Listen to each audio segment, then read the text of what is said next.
One. Hi, Hey, Mike. Hi, everybody. That means the Mike. Hi. hi everybody. The mayor of APG community. Absolutely. Our most loyal Yes, chat room you person, are, Mike. Always good to participant. see you. Love it. I was going to say I went through Detroit earlier today, but I didn't. I went through Minneapolis, St. Paul. But my co-pilot lives in Michigan and flies out of Detroit. All of those places up north. Once they're Yeah. up north, I mean, it's just they all blend together. exactly. I don't know. And he lives north, about 30 minutes north. I forgot exactly where he said he was, but I said in one of those townships up there because I know somebody Yeah, Laura. that lives up there in that township. Laura? What's Did it you called see- again? Where Laura lives? No, I'm talking about Mike. Mike Kuipers. Oh, where lives, Mike lives. up Okay, there. yeah, got it. I gather there's some kind of rivalry between Michigan and Ohio. Maybe it's based on football. But Laura posted a funny thing. She said she was driving somewhere and she said, I'm in Ohio and I feel the need to insult the state because I'm from Michigan or something. I thought that was funny. I think it's just one of those like neighboring places things. Okay. But it has been intensified by the fact that both states have very good football. Football teams. Programs. And are they in the same conference? Yep. Don't I sound like I know what I'm talking about, Yep. but I don't really. My grandfather went to Michigan in the early 20s. And so when my nephew was looking around where to go to school, he could have gone there because he would have been some kind of, what do you call that? Legacy or something? yeah. Anyway, Yeah. but he didn't go there. Okay. There's one. We're going to be starting soon, folks. Or Mike. Folk. Boy, the people that aren't here don't know how good a show we've got coming. Yeah, I know. Well, you They know don't- what? We can. How many are? There should be a thing that says there are 4 watching actually right now, but only 1 in the chat room. I guess. 3 lurkers. You lurkers. Well, I guess maybe that may be. Oh, that's counting maybe us. Okay, that's too funny. Never mind. Yeah. I'm a folk. You're a Okay. folk. Yes, you are. You're a You're a folk good hero. folk. You're a folk hero, Mike. You're a folky guy. You got to be folking me. Are you finished with that website thing, Jeff? I'm just about to finish. Oh, there he is. There's Super Fred Driver. Hi. Update. We may end up getting Main Man Micah now that. Let me make sure that this is updated. Yes. You notified him appropriately now. Yeah. Oh shoot! Why is that not changed? Let's see. Oh no! What did I do? What did I do? What did I do? Didn't work. It didn't take. Did not take. Son of a gun. No, it did am I not using- take. Am I using the wrong YouTube address? Okay, go ahead and send it to me, Liz, please. Okay, Jeff. Sorry, I think I may have used the last week. Well, that wouldn't help anything. that wouldn't. Claire. That doesn't would make be any real sense because stupid. that would be real dumb. Were you real dumb or what? Yeah, I am. Oh, Now I feel like Liz is making fun of us like Nick makes fun of us. But I do love talking like this. I really I do too. I do. I really do really as do. well. Where did you put it? I heard something ding. I think that was my phone. Oh, okay. It's coming, Jeff. I Sorry. promise it's coming. All right. Here you go. That's what she said. All right. There you go, Jeffrey. Well, 571. All right. And Mike and oh, wait a Super. minute, that's in there. Oh, you know what? I think that is. It threw me off because I was expecting to see what I normally see when I set Well, up no, the. because when I went on there, you could see Nick, and I mean not Nick Oh, Camacho, but Nick Anderson. So let me Really? try again. Let me see. all right. Well, so I have 3QKW. Let me make sure. No, I'm seeing 570, Jeff. 570. I'm seeing 570. Okay, well maybe I didn't. All right, maybe I did. Maybe it didn't update it or something. Anybody got kinfolk? Said Jed, move away from there. Ding, ding, ding, ding. I love that show. I really did gun? love that show. The cement pond. Well, I wonder if it's because it's worked before when I've already started. Yeah. It's still showing Captain Nick and I. I know. That's what I'm saying. Well, but I see the chat from. Okay, so it must be just that component of it. We don't want to see his ugly mug. We want to see this Nick. Let me go here and just check this one here, just to make sure. Son of a gun! I didn't change this one. All right, let's see here. Now save and exit and update. This is quite painful, Jeff. This is quite painful. It is but painful. All right, now it's working. Working like a charm. I will verify that. Well, please do. Trust but verify. Yep. Yes. Yes. I see the right Nick. Yeehaw! Yeehaw. All right. Boom. All right. All right. Now, did we check Roger's audio for levels yet? Let's do that. I don't recall doing that. I've got to stop talking like this. I don't know why. I've got an earworm. You're with listening to the Airline Pilot Guy Show.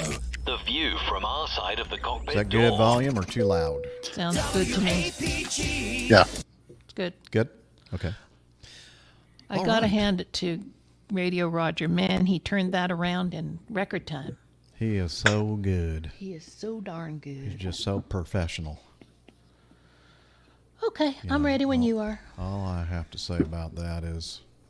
What's he doing hanging out with us, is what I got to say. Oh, that's not it. That's the wrong one. Good audio. balls. Thank you, Super Fred. All right. He says the audio is excellent. Oh, well, good. He did Well, not he say didn't say excellent. that. He said good. He said good. Close enough. And to us, that means excellent. Exactly. All right, so let's go over here to my cheat sheet. Yep. And okay, and let's go ahead and play Radio Roger. And look at that, we're getting going pretty early. Only about 9 or 10 minutes into it. And I need to make sure I grayed out your. Is your recorder running, Jeff? No. Yes, I'm sorry, Fred. That was my fault. I was trying to upgrade your assessment of our audio, and that was bad. Okay. Let me put this on darker so I can see hello. it. Hello? Oh, yeah. Hello.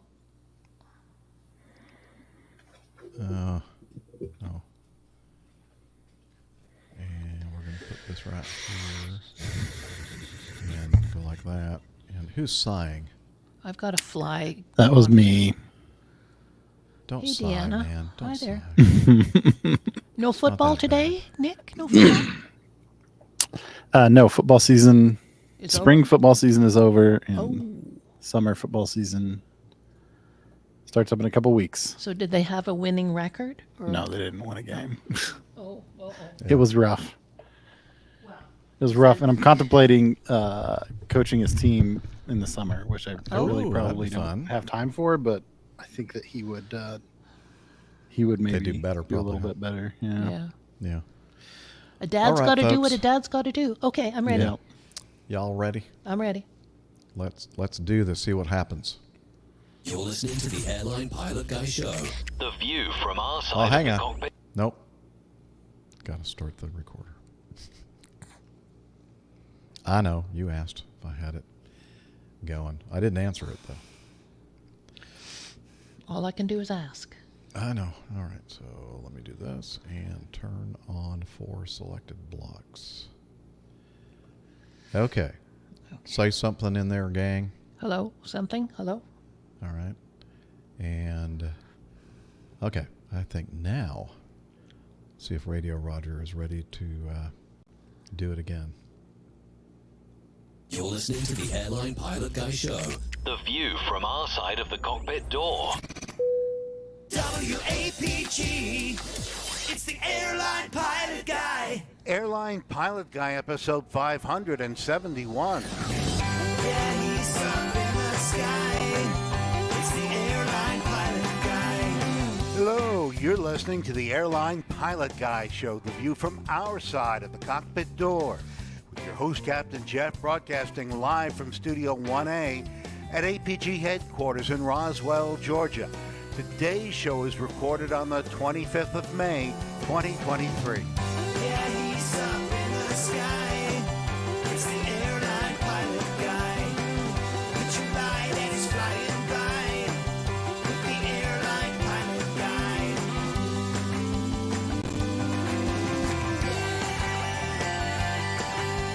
In today's episode, 2 people die when a twin-engine Otter runs out of fuel off the California coast. An independent Russian media outlet says Aeroflot is telling crews not to report maintenance issues. More news and your feedback. So get all settled in. Tray tables and seat backs in the upright and lock positions. Electronic devices powered on. I'm Radio Roger. Flight 571 is ready for pushback. Thank you, Radio Roger. He's an award-winning TV and radio reporter, currently at the #1 all-news station in the nation. 1010 wins on 92.3 FM in New York City! Welcome to the Airline Pilot Guy Show. It's an aviation podcast covering the latest in aviation news and answering your great feedback. I'm Captain Jeff, a pilot at a major legacy airline based in the United States of America. And joining us, or me, at this moment from, here we go, his home studio in the air capital, low and slow pilot, A&P mechanic, old airplane enthusiast, and engineer in the aerospace and defense industry. It's Nick Camacho. Hey, Captain Jeff. Glad to be able to join you guys tonight. We are glad that you were able to join us as well. And also from her studio in Toronto, Ontario, Canada, a retired financier, aviation enthusiast, spreadsheet master, and our producer and all-around good gal and friend, Liz Piper. I knew you were searching for a word there, Jeff. You had me worried. Know what I was doing Hi, there. everybody. Well, Hello. you two guys, I hope you're not too lonely today. Well, I know, I tried to find, somebody to join us, and I looked everywhere, and I scraped and the low. bottom of the barrel, really, and then, oh, wait a minute. Whoa. Hey, Whoa! who's this? Blast from the Over here. past. Okay, so... Wow. Oh, that's better than my recording of you saying that. So, this gentleman, Acme pilot, Acme captain, and let's see, former McDonnell Douglas driver, Boeing driver, and now in the Airbus. We're going to hear from Dana Colton, and he's going to tell us all about what he's been doing. His since, conversion. He's been away. He converted. Converted religion. Parlez-vous français? Uh-huh. Oh, we're going to do that, huh? Oui. Oui, oui. See you later, guys. Have a good show. All right, Liz. And we're going to hear all about Dana, and he's going to get us all caught up here after we do our news segment. So let's just jump right on into the news.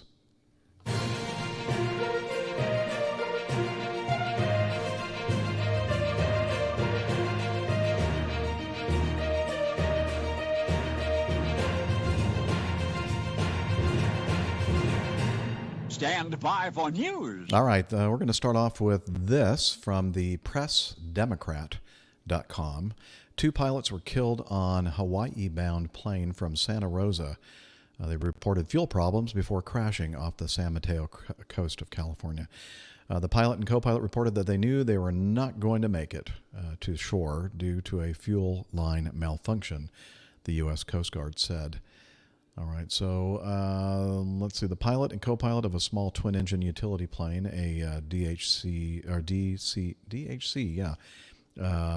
6-400 twin Otter, de Havilland, Canada, and they departed Santa Rosa Saturday morning for Hawaii. They radioed authorities they were nearly out of fuel shortly before their aircraft crashed into the ocean off the San Mateo coast, killing both men. Authorities received a distress call from the Viking Air the Twin Otter, when it was about 70 nautical miles west of Pacifica, when the men realized they weren't going to make it to shore. So they weren't really that far out over the Pacific when they encountered the fuel transfer problem. The men told authorities to look out for a yellow life raft which they had stored in their aircraft, according to the Coast Guard. Around 2:30 p.m., a Coast Guard search crew spotted the plane in the Pacific Ocean about 40 nautical miles southwest of San Francisco. It was upside down, and no life raft was in sight. Sadly, they had the fuel on board but couldn't get to it, or the fuel couldn't get to the engines. Also, another article from, this is from also the Press Democrat, I guess a different version. A rescue swimmer looked into the plane, saw the pilot and co-pilot still strapped in. The swimmer shook one of the men's legs. He didn't move. The men were pronounced dead at the scene. Let's see. NTSB, National Transportation Safety Board investigators are working to recover the plane and, of course, to determine the cause of the crash. The plane was registered to a trust managed by the Bank of Utah, and they took off in the Twin Otter about 8:20 Saturday from the Charles M. Schultz Sonoma County Airport on a flight path to Honolulu. The STOL, short takeoff and landing turboprop plane, was originally designed to travel about 700 nautical miles. However, the aircraft had been refitted with an auxiliary fuel system to allow for longer flights. The plane flew southwest for about 2 hours before turning around about 10:40 a.m. And so they reported that they were having a fuel transfer system malfunction. And so they started heading back to Santa Rosa, and eventually they changed course and directed the plane to Half Moon Bay, probably because that was the closest place for them to head for at that point. At 1:30 p.m., the Coast Guard received a report from Oakland Air Route Traffic Control Center about the aircraft. The Guard issued an urgent marine information broadcast asking for boaters southwest of the Farallon Islands to look for a potentially downed plane. A Coast Guard helicopter crew was the first to spot the aircraft, which had gone into the water about 2:15 p.m. and had significant damage. All right. So, yeah. Now, I don't know if this this airplane was fitted with this auxiliary fuel system as just like a matter of like operating it like that all the time, or more likely, I'm thinking it was one of those things that they set up for just for ferrying the airplane to the Hawaiian Islands. What do you guys think? Well, more than likely ferrying the aircraft over there. That's typically not the type of flying a Twin Otter will do. You know, I have a little bit of time on a Twin Otter flying jumpers, and that's quite common, that type of aircraft being used to fly jumpers, because it's such a great aircraft to do so. Yep, that's one of the airplanes that Steph flies for her jump zone. Yeah. Yep. So I don't know enough about it, but I would imagine they probably should have done a pre-flight check on the transfer system to make sure it was working. I don't know, whether they could do so or not, but to find out that far out over the water is pretty catastrophic, as we now know. Yep. And it could also be that maybe they did a test and it was functioning normally, and then something happened after that. I don't know. Sure, what do you think, Camacho? Yeah, I agree. I mean, and I don't have I'm not a overwater expert, obviously, but generally there'd be I would think, at least when you're operating an airplane with multiple fuel tanks, you want to make sure that you want to make sure everything's functioning before you kind of paint yourself into a corner, right? So like if you're talking about like a regular fuel system, like the airplane that I fly has 4 fuel tanks, and you don't want to just run one and then 2 tanks out and just assume that the other 2 tanks are going to work. It's pretty common procedure to run fuel out of your initial tank that you take off, and then switch tanks and verify that you're feeding and flowing fuel from those tanks. Sure. And then maybe if you're going to run a tank dry, run those dry, right? And then you go back to the tank you started on, because it's functioning already in that flight. So that would be something I'd be a little curious about. They don't go into a lot of detail here in this story, but it'd be interesting to know if that ferry tank was, some of those systems are direct plumbed into the airplane. So essentially you're switching from feeding the engine from the standard fuel system, and then you're physically switching the fuel supply to that ferry system in the fuselage of the airplane. Other ones, you pump that fuel from the ferry tank into the mains, so you never really affect the integrity of the fuel system that's feeding the engine. So it'd be kind of curious to know that, and then it'd also be kind of curious to know, like you said, Jeff, if it was something that was functioning and it failed mid-flight, or if they flew all that way and then tried to utilize it 2.5 hours or however far out they were away from the coast, and then realized they had an issue. Yeah. Well, I'm hoping that, and I looked at aerosafety.net and some of these other sources that we usually use, but they didn't have any information about this either. I guess it's just so recently happened. It's just too fresh, I guess. So hopefully we'll hear an update from the NTSB on this story as time goes on. All right, let's move to the next item. And by the way, I'm sorry, let me break here for a second. Dana, I didn't even ask, do you have access to the stories? Nope. No. Okay. Sorry. Nope. I should have given you a link. Yeah, he's flying blind here. Speaking of flying blind, Aeroflot staff was told to turn a blind eye to maintenance issues. That's our next item. What a segue. That was perfect, Jeff. Yeah, and it's only, I think, because of my the little voice in my head, not the crazy ones that I hear all the time, but the one that I hear when I'm doing the show, which is of course Liz Piper, the producer in the background.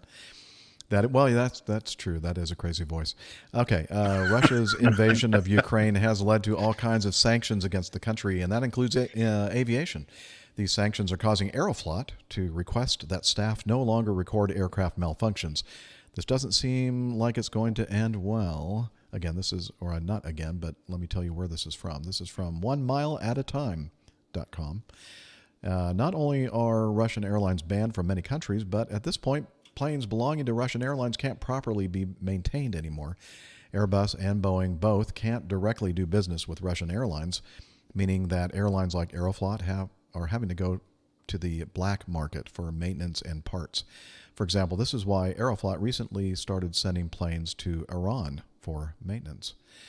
Independent Russian media outlet Procht published... I got some on my microphone.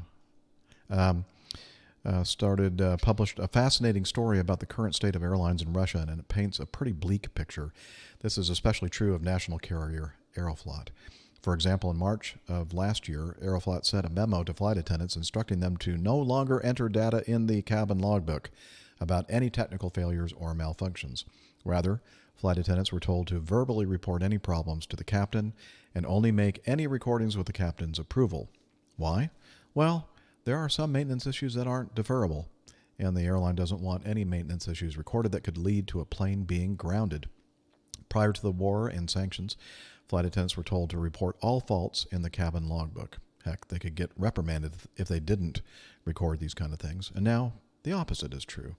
As a senior flight attendant at Aeroflot explained, when the flight issues and disruptions in parts supply arose, an implicit directive was issued. It involved sending a mass email to all senior flight attendants instructing them not to record any breakdowns encountered during flights in the cabin logbook, but rather to, yeah, you're right. Liz is making an editorial comment. She thinks they used the wrong word there, not implicit, but explicit. But anyway. But rather to verbally communicate the details of the issues and their location. Consequently, in cases where spare parts were unavailable and in order to avoid grounding the plane, the aircraft was allowed to take off with a malfunction, even if it was quite significant. Another Aeroflot employee explained the current situation. The main purpose of such a directive is to prevent aircraft from being grounded due to a malfunction that, on paper, should prevent the aircraft from being operated until it's fixed. Before the war, this rule was strictly followed. Every little malfunction was reported and fixed right away. Some examples of this are given. For example, planes have been allowed to take off without a complete set of oxygen cylinders. That's significant. Furthermore, planes have flown without the lavatory vacuum generator for 6 months. Ooh, when that's something that shouldn't be deferred for more than 10 days. That probably would mean that those lavatories are a little stinky. Anyway, one of the reasons that aviation is so safe is because the industry as a whole uses best practices and errors on the side of caution. While airlines cut costs in all kinds of ways, safety isn't one of them. It goes without saying that that what's happening in Russia right now doesn't represent best practices, and sooner or later this will have consequences. So what do you think? Is this a good plan, Dana? No.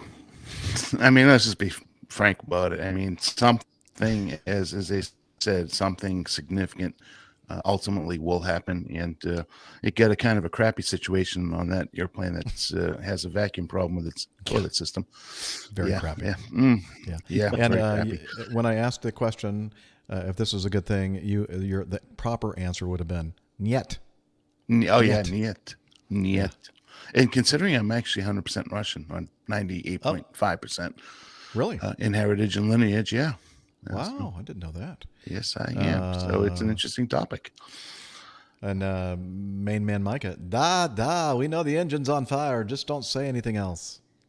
Yeah, just take off with one engine. The other one doesn't work. It's a spare engine. Why would we need that's it why anyways? you have more than one, right? Exactly. A spare engine, right? Yeah. So no, I think this is a terrible scenario, and somebody somewhere at some point is definitely going to get hurt. I don't think it ends any other way unless they start maintaining these aircraft, replacing parts, and of course, there's a whole political can of worms we could open up there now, couldn't we? So we're just not going to say a whole lot. Yeah. Well, we won't. No, I'm not going to. Yeah. The I guess you could say, eventually it'll be time to pay the piper, and trust me, I know what that means. I'm going to pay her every with a Y too. Yeah. So our resident, so this is probably something new for you, Dana. Nick is now a full-fledged A&P, airframe and power plant mechanic. He just went through all those tests and certified for that not too long ago. Congratulations. Yeah, thank you. It's amazing. Yeah, and obviously he's certifiable because he has agreed to be on the show. With you guys, Yeah. But so what do you think our official AMP? Is this a good maintenance practice, best practice? Yeah, obviously not. The thing that I'm curious about is how long the rest of the world system allows, this to happen, and what it'll take. If more and more of these stories come out, will that cause repercussions for Russian airplanes trying to fly into other areas, other countries?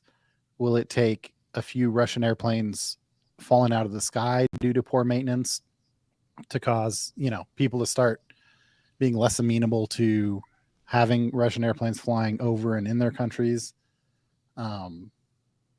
It doesn't seem like this seems egregious, right? Like, it's one thing if there's a gray line that they want to kind of straddle, but when they start saying, we need to openly ignore things that we have considered relevant or significant practices in the past, I don't understand how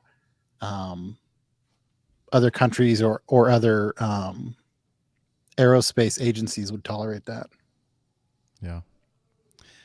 I don't know if IATA has a role in this or not, Liz. I'm not sure if they even are part of the International Airline Transport Association.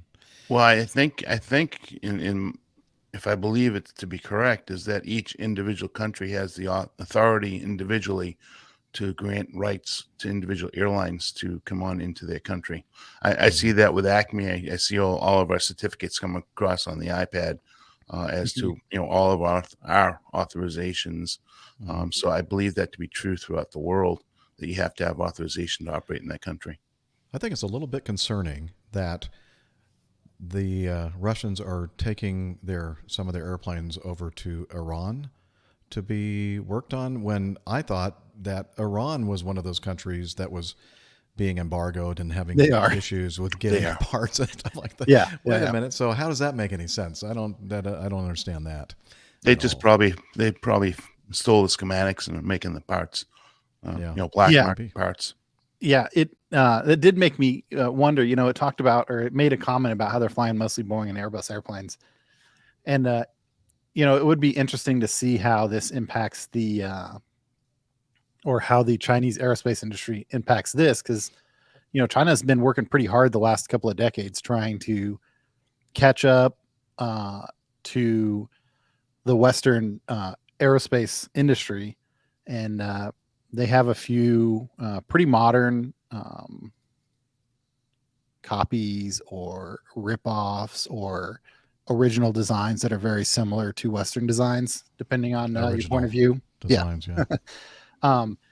And this might end up being an opportunity for them to say, to find another little market segment that they weren't initially planning on. And, it'd just be interesting to see how, because obviously, not getting political, but that would cause more, that would not help the situation over there. I don't think. I think that'd make it worse in terms of the political landscape. That's going on over there. For sure. I mean, when you think of it, the major players in the world, right? You get Boeing, you get Airbus. I guess Embraer could kind of factor in there a little bit. They're really not doing that well, obviously, with bigger aircraft. And so, who do you have left? You really don't have any other manufacturers of aircraft. And the Chinese, not anymore. They're pretty close, but they're not ready. I don't think yet. They're still several years away from having their aircraft fully capable and ready. I think it's a CS or something like that. Is that what they called it? Yeah, the C919, I think, is C919. Yeah, the 737 type of airplane. I think I don't remember, but I do remember the C919 being one of their airplanes. Is that the one that has the front nose and cockpit section of the fuselage that looks exactly like McDonnell Douglas DC-9 / MD-88 / 717? I don't think so. Or is that different? Or that's a different one? Huh? Okay. No, it's not. And one of the reasons they say, I forgot what designation that is. Yeah, that would have been a narrow body that they were making. And they say that one of the reasons why it looks so strikingly similar is that I think at some point when McDonnell Douglas was in business and cranking out a bunch of fuselages or airplanes, that China was contracted to make some of these, stuff, or at least assemble them. And right, Dana, I think some of the, like one or two of Acme's MD-88s, I believe, were actually kind of assembled in China. I think somebody told me that was true, but I don't know. Do you know? Well, China Eastern used to fly, use the MD-90s over there, and we used to do all their training. Okay. So I don't know if, when McDonnell Douglas existed, whether the aircraft were assembled over in China. Yeah, I think there were just it was just a couple of them, I think, and then everything got shut down. But again, take that with a grain of salt, and of course, we're always striving to hit that 50% accuracy here at. Well, now that I'm here, it's down at 25. Oh no! Now you got us way above 50% now, Dana. There we go. There's our 50% guarantee right there. Hello, Radio Roger in our live audience. Who he's the guy at the beginning of the show, of course, everybody knows, that does our intro, and he was wondering if we got the voiceover, and just not too much before we started our show, we received it, we got it done, and you were introducing today's show, so thank you very much, Radio Roger, for all your hard work and getting it to us in time for the show. We really appreciate that. Okay, let's continue on now with this next item, and this is from the Aviation Herald, avherald.com, and it is, let's see, a Terra Air de Havilland DHC. What is this? This is a show about Twin Otters, DHC 6300 Twin Otter, registration 9 November Alpha Echo Tango. Was performing a flight from Pokhara to Jomson, Nepal, with 19 passengers, 3 crew, was en route at 13,000 feet, about 16 nautical miles south of Jomson, about to enter the valley for the approach into Jomson, near Lete Pass, when the aircraft disappeared from radar. A search, including 2 helicopters, was underway, but hampered by poor visibility in the area near Leyte, Nepal, where the aircraft is assumed to have crashed. And then they found the aircraft at some lat-long designation coordinates at 14,500 feet mean sea level, and there were no survivors. They got some tall mountains in that area of the world. The CAA Nepal reported on May 29th. Wait, how can that be? Was this? That was last year. Okay. I'm thinking, wait a minute. Are we in the future? That last year, May 29th, that the aircraft had been near Gode Pani. According to ADSB data, the aircraft overflew. Did you just pick this out, Liz, because of all these things I was going to have to pronounce? Thank you. Overflew the village at 420Z, began to turn north over the village, approaching Leyte Pass. No further contact occurred. The airplane carried 13 Nepalese, 4 Indian, and 2 German citizens, plus the 3 crew members. Later that day, the CAA reported that an ELT had been located near Kaibang, or a signal from the ELT. He goes into some detail about how they figured that out. Locals reported the aircraft flew 2 circles near Kabang. In the morning, I'm sure that's not the way you pronounce that. In the morning of May 30th of last year, rescue teams reached the crash site at 14,500 feet. Mean sea level, or for those of you who are into meters, that's 4,400 meters above sea level on Sanoswar Bir Cliff. Okay, that's enough. Places over in Nepal. Let's see, they recovered all the bottom. Okay, let's go down to the final report. Thank you. The probable cause of the accident was a pilot. Okay, so they came out with the final report. Probable cause was the flight crew's failure to monitor and maintain the proper course while inadvertently flying into IMC conditions with the Aircraft Terrain Avoidance and Warning System, TAWS, inhibited, which resulted in a CFIT, which is controlled flight into terrain accident. Contributing factors: the flight crew's failure to follow the standard operating procedures of the company, the aircraft flight operation with TAWS inhibited during deteriorating en route weather conditions, loss of situational awareness of the crew, deteriorating en route weather, less experienced co-pilot for that sector, and high crew gradient. I think we've talked about that before. I've heard that term used, high crew gradient. I'm not sure exactly what that means. Do you all have any idea? No. I don't know.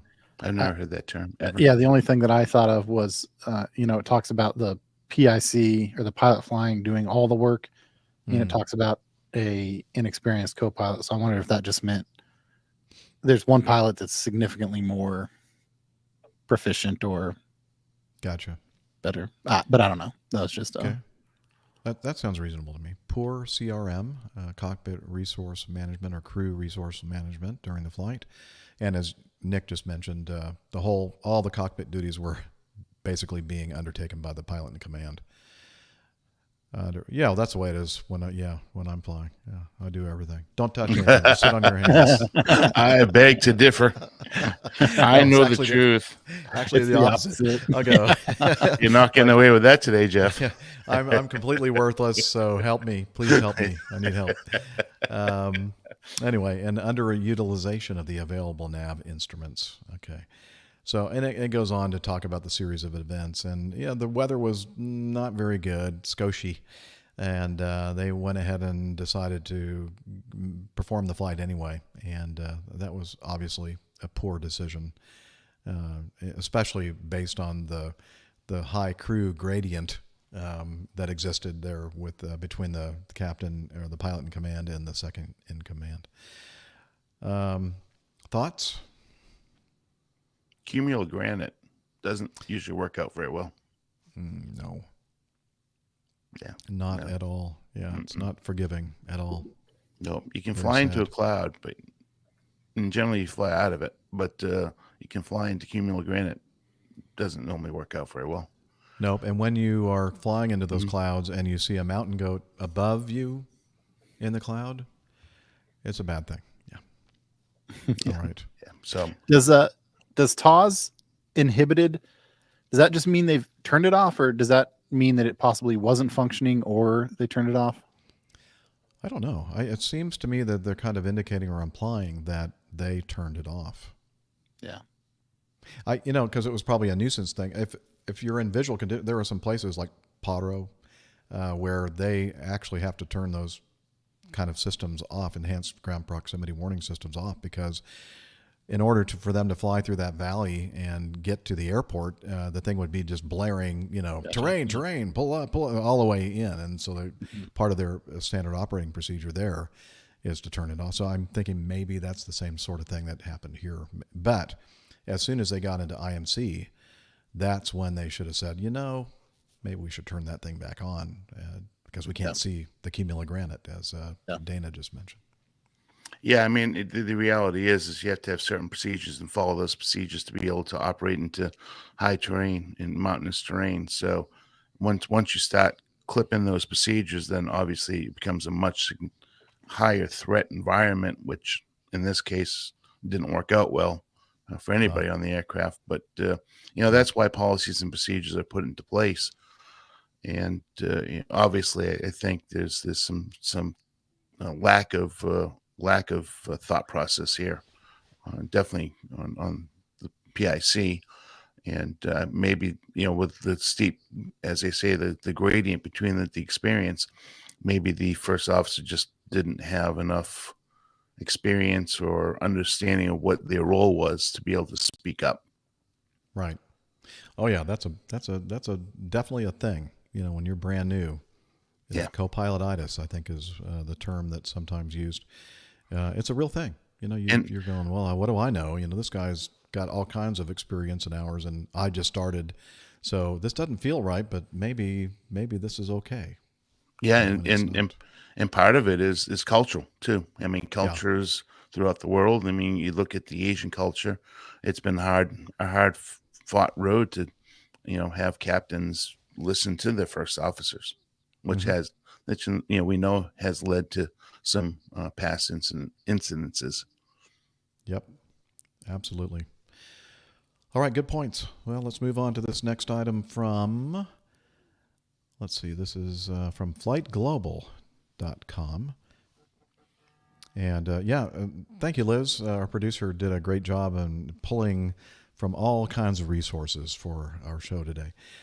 Portuguese carrier TAP is not relieved of its obligation to compensate passengers for a flight canceled after the death of a pilot, European judges have ruled. The first officer of the Stuttgart-Lisbon service on 17 July 2019 was found deceased in his hotel room about 2 hours before the scheduled departure, and in response, the whole crew declared itself unfit to fly.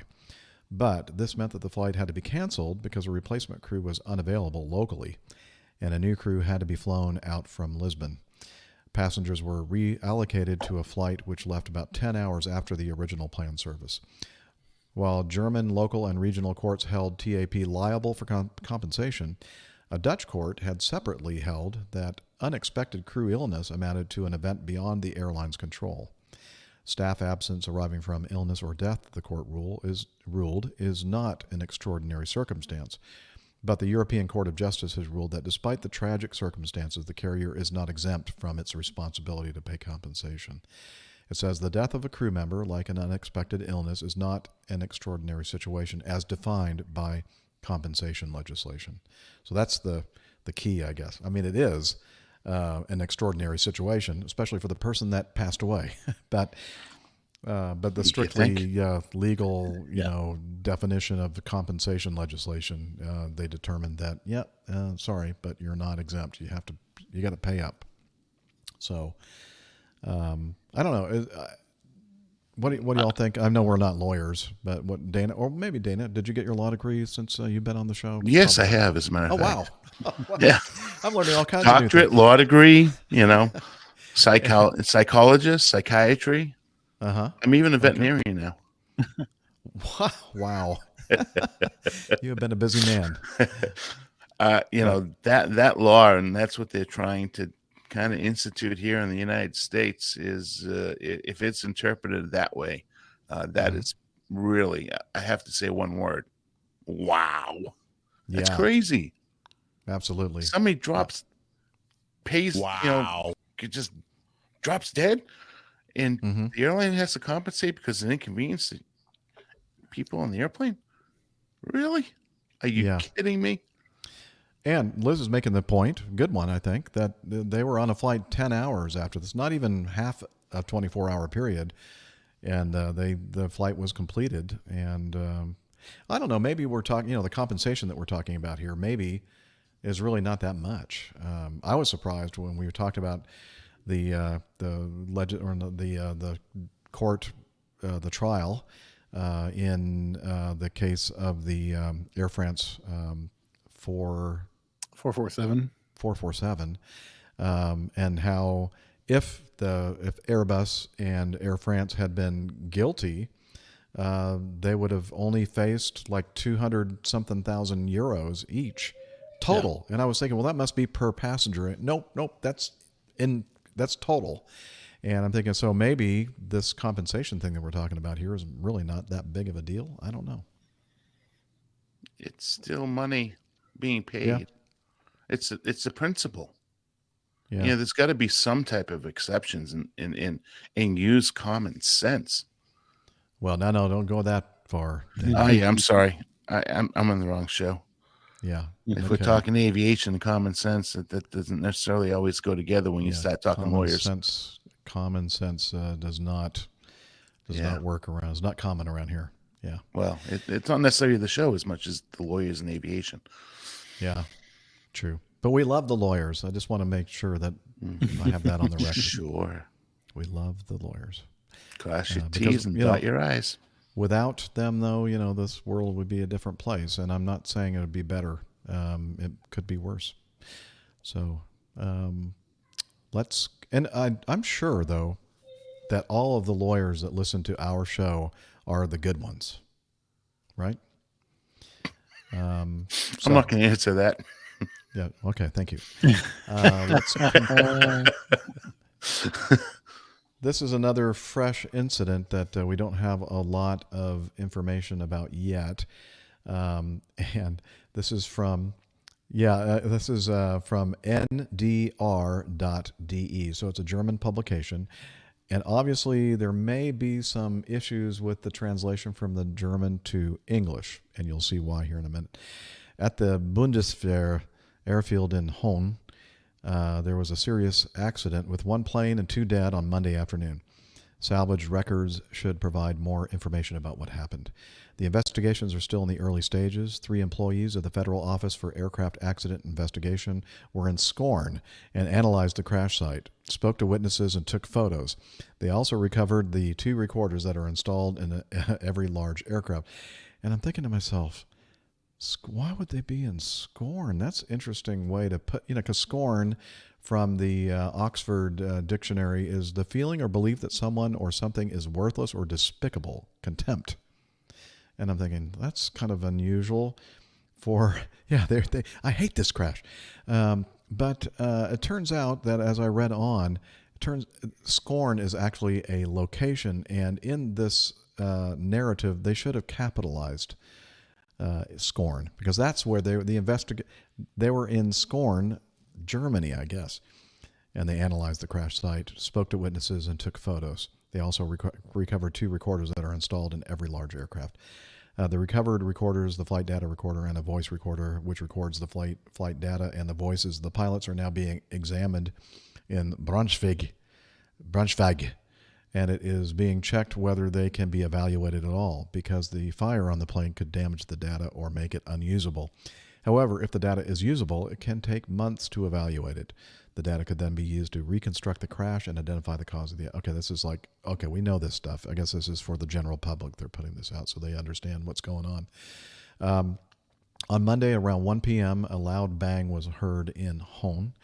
A listener reported to NDR Schleswig-Holstein.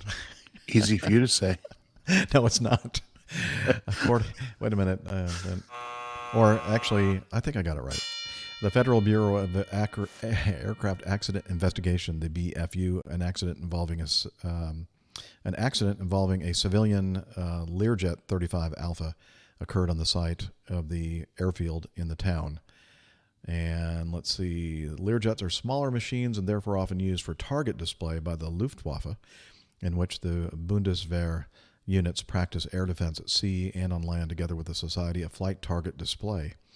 Their parent company Airbus wrote in a statement on Twitter that the machine should have flown from home to a training mission with air traffic controllers from the German Air Force in northern Germany. They announced that the accident had already occurred at the start within the airbase. Okay, in other words, the issue happened shortly after takeoff or during takeoff, and then it crashed within the boundaries of the base. The machine lost height during the start phase and hit the ground. A 58-year-old and a 62-year-old, the pilots of the plane, died in the accident. Let's see. Anything else? No.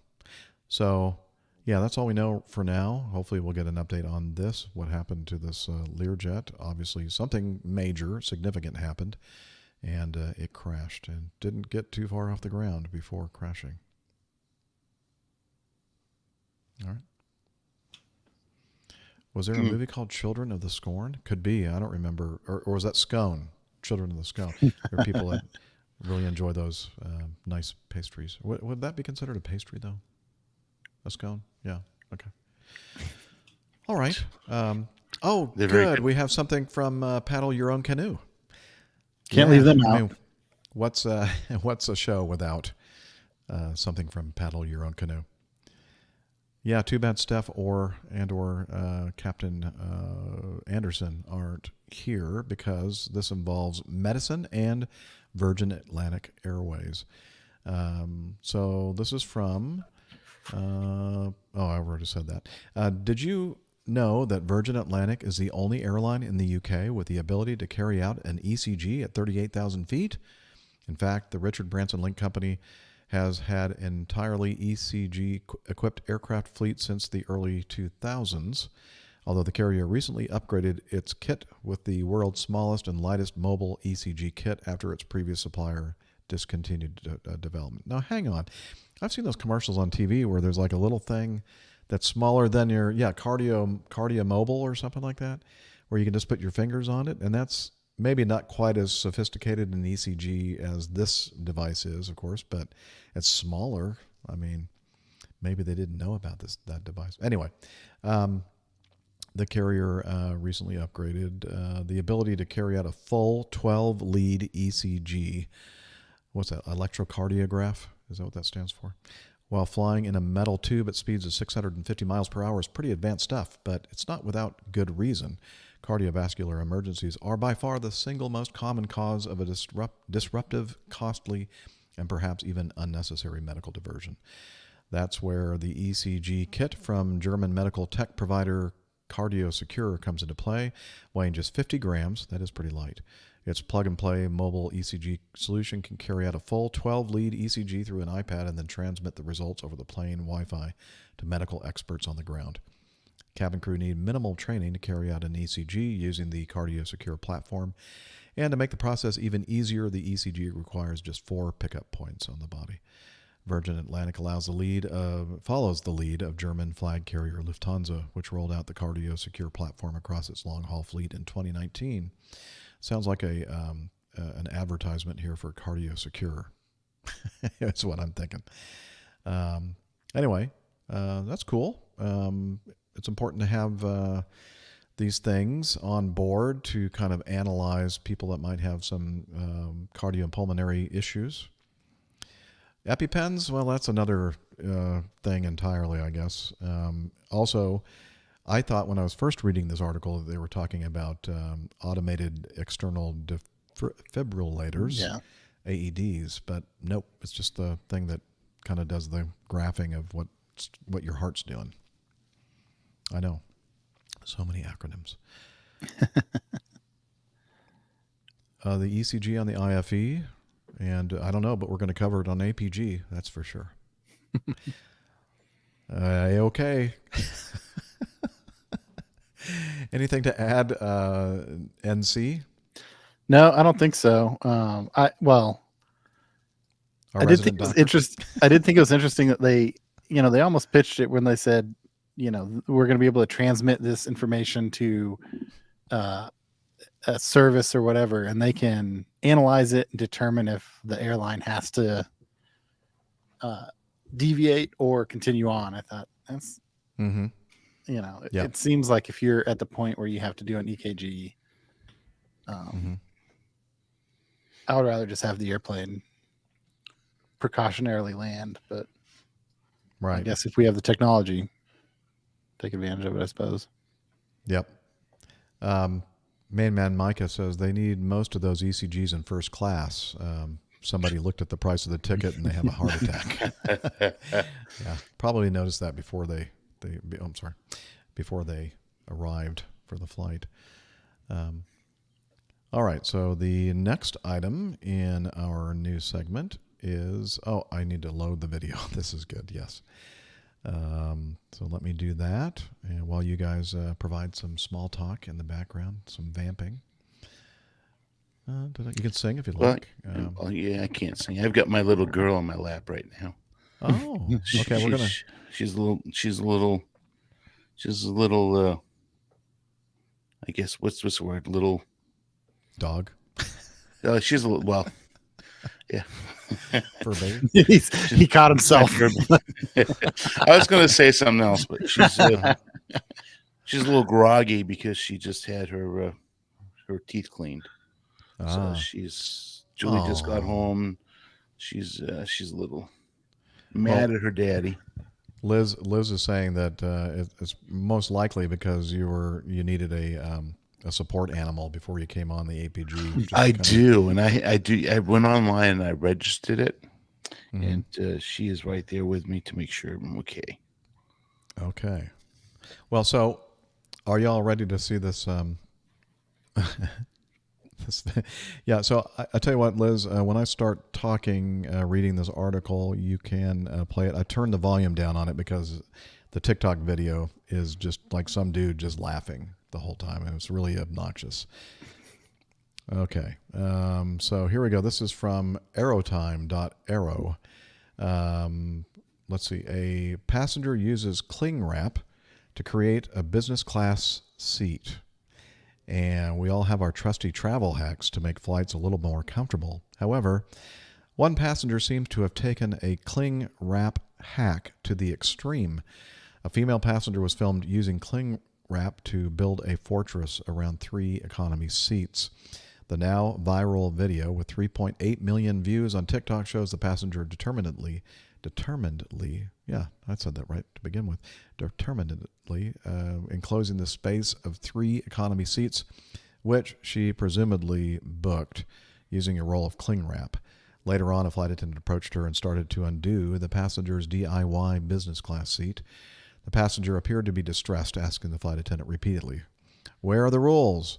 When she was told that what she had done was not permitted. The video ends with the flight attendant showing much patience and constraint as he methodically removed the cling wrap amidst the passenger's rants. Although the video has been shared and viewed millions of times, its authenticity is still unclear. Uploaded on May 18, 2023, it discloses no details of the flight, such as the airline or the destination of the flight. There also seems to be only 3 other passengers on the flight, including the unseen and unnamed owner of the video who was filming. Some comments claim that it might have been a customer service training for flight attendants. Given the bizarre antics of real-life passengers these days, it would not be too surprising if the cling wrap-loving passenger is indeed one of the customer service exercises presented to flight attendants.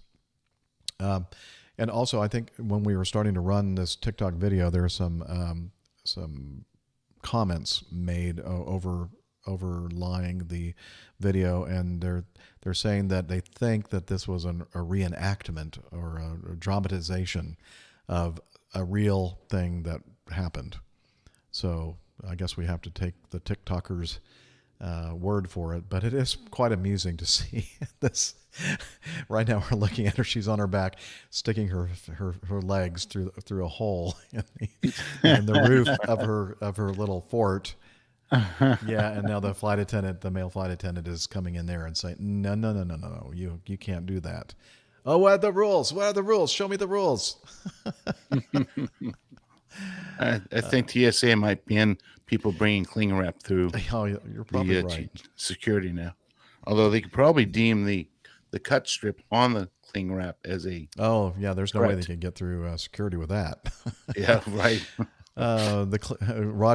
Radio Roger says the cling wrap kept the seats fresh. Ah, good point. There's always a silver lining, or a cling wrap lining to the story. Wow, it's pretty amazing. I did think to myself when I first saw this posted online in the social medias, are you kidding me? But it was believable that somebody would actually be doing this. And so again, purportedly this really did happen, but this video here is just a reenactment, apparently. We do love it. Yes, we do love our wacky passenger news, don't we? All right, let's because we never have any wacky passengers. No, never. Okay, let's see. We're going to remove this from the studio, and I'm going to load up another one. And here we go. This is this. I know why you like this, Liz. It's from Canada. And the video that I actually downloaded and am going to play here wasn't the actual one that was in the original article, but it was still from the same news organization, just a different version. And the reason why I went with this one is because it was on YouTube, and it's always easier for me to get the YouTube video. So, yeah, go ahead. Throw it up there.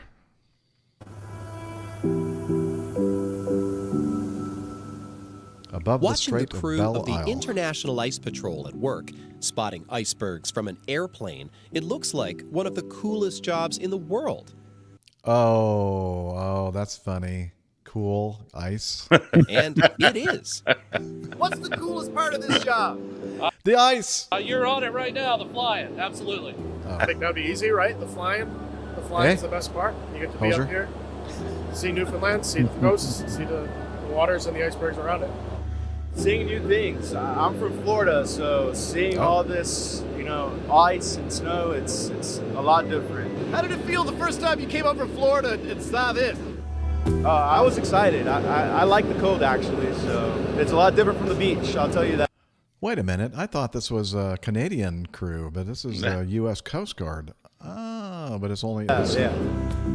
Only a handful of people get to see this with their own eyes. But this crew may be among the last. The U.S. Coast Guard is winding down these flights. The International Ice Patrol may soon be grounded. So satellite imagery is our new primary tool.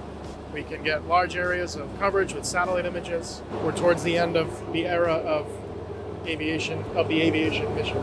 And soon the satellites will be doing all of the work.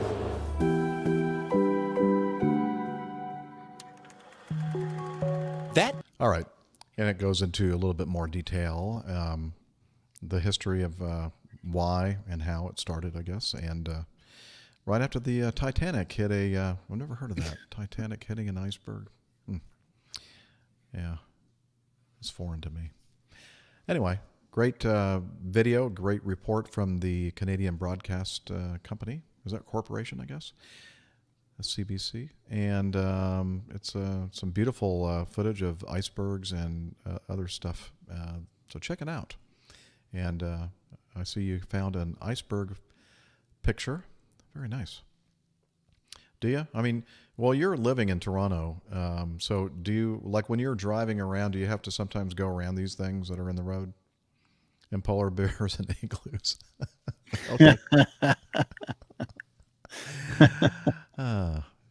We have such a fun imagination, don't we? Okay, last news item coming up. Oh, please tell Julie I said hello. And where's my drink? Well, I'm not drinking, but she just gave me this. She bought this for, I don't know, for herself, but she has this Modelo Chelada lemon and salt. Mm-hmm. It's yummy. I can tell by the expression on your face. Yuck. It's terrible. I have nothing to wash it down with but water. It was terrible. Oh, that's so sweet. But everybody says hello. Aww. All right. Sorry about that. No, I'm the one that mentioned it. I saw Julie in the background and I was waving, but she didn't see me. All right, moving on with our last item in the news. Yay. This is a follow-up story. Let's see. After declaring bankruptcy in April, the U.S. company Virgin Orbit, specialized in the launch of satellites, recently announced that it had entered into... They specialized in the launch of satellites, which wasn't very successful. Recently announced that it had entered into an agreement with the U.S. space company Stratolaunch Systems, founded by billionaire Paul Allen, for the acquisition of aviation activities, including the modified Boeing 747 Cosmic Girl transport aircraft. The value of the deal is approximately $17 million. The deal, technically called a stalking horse, consists of an initial offer that other bidders interested in buying Virgin Orbit can improve on if they want to buy the company. The deadline for submitting proposals is 19 May. Shoot. We've already passed the deadline. So if you are out there, dear listener, thinking about maybe, submitting a proposal, we could have used the coffee fund, but we don't quite have $17 million. Now, when you think about it, 17 million, I mean, what's like a used 747's got to be more than that, right? I mean, a new 747, well, I guess they already built the last one, didn't they? But I bet it was a lot more than 17 million. Yeah. Okay. Interestingly enough, since we mentioned that, there is one active L-1011 left in the world. It's actually two flyable, but there's only one L-1011 left in the world. Is that the airborne telescope thing? It's Northrop Grumman is using it for the space system. They've been launching rockets off of that, satellites, I think, off of that platform. So, yeah, it's pretty cool. Yeah, nice. Yeah, what a great... I know that you have a love for the L-1011 TriStar, as I do, Dana. So nothing like it. Yeah. See, I'm going to put this up here. Yep, end of an era. The Acme L-1011. And then right next to it, you get that, see? What is that? I can't really... it's an 88 right below it, yep. And another end of an era. All right. Well, is it time now, Liz? Okay, here we go. I digress. Da-da-da-da. Getting to all about us. Getting to like us. Or hoping that you'll like us too. Yeah. So, my favorite part of the show, because I really enjoy being with my friends and learning about what they have been doing between shows. And now, Dana, before we have Dana tell us what he has been doing between shows, he's been doing a lot. Just a little bit. So we're going to talk with Nick, just in case that, if you need to go at some point, you'll be cleared to exit. But tell us, you haven't been on the show for a while. What have you been up to? I suppose very, very busy with your work. Yep, been pretty busy with work. Been troubleshooting an issue with my airplane, so haven't been flying as much as I'd like. We're still kind of looking through, getting some funny. My engine's acting a little funny, so we've been digging into that a little bit and trying to figure out what's going on there. It's not. I mean, it's not. It's not a laughing matter according to my wife in terms of our finances, but it is what it is. We are, like I said, still haven't figured it out. I think we'll get a bunch more work done this weekend, this long weekend in the States, and hopefully have a path forward here to figure out if I'm going to be flying anytime soon. Oh, So. that's not good. I mean, it ain't, that airplane ain't no. The Lockheed TriStar. That's true. That's true. Which would be really unaffordable. Right. But yeah, other than that, just finished wrapping up school. The kids' last day of school was Tuesday, so transitioning into summertime lifestyle for them. So yeah, getting resettled with that. Excellent. Yep. All right. Well, we've missed you, and thanks for getting us caught up with what's been happening with you. Your project at work or projects at work still occupying a lot of your time as well?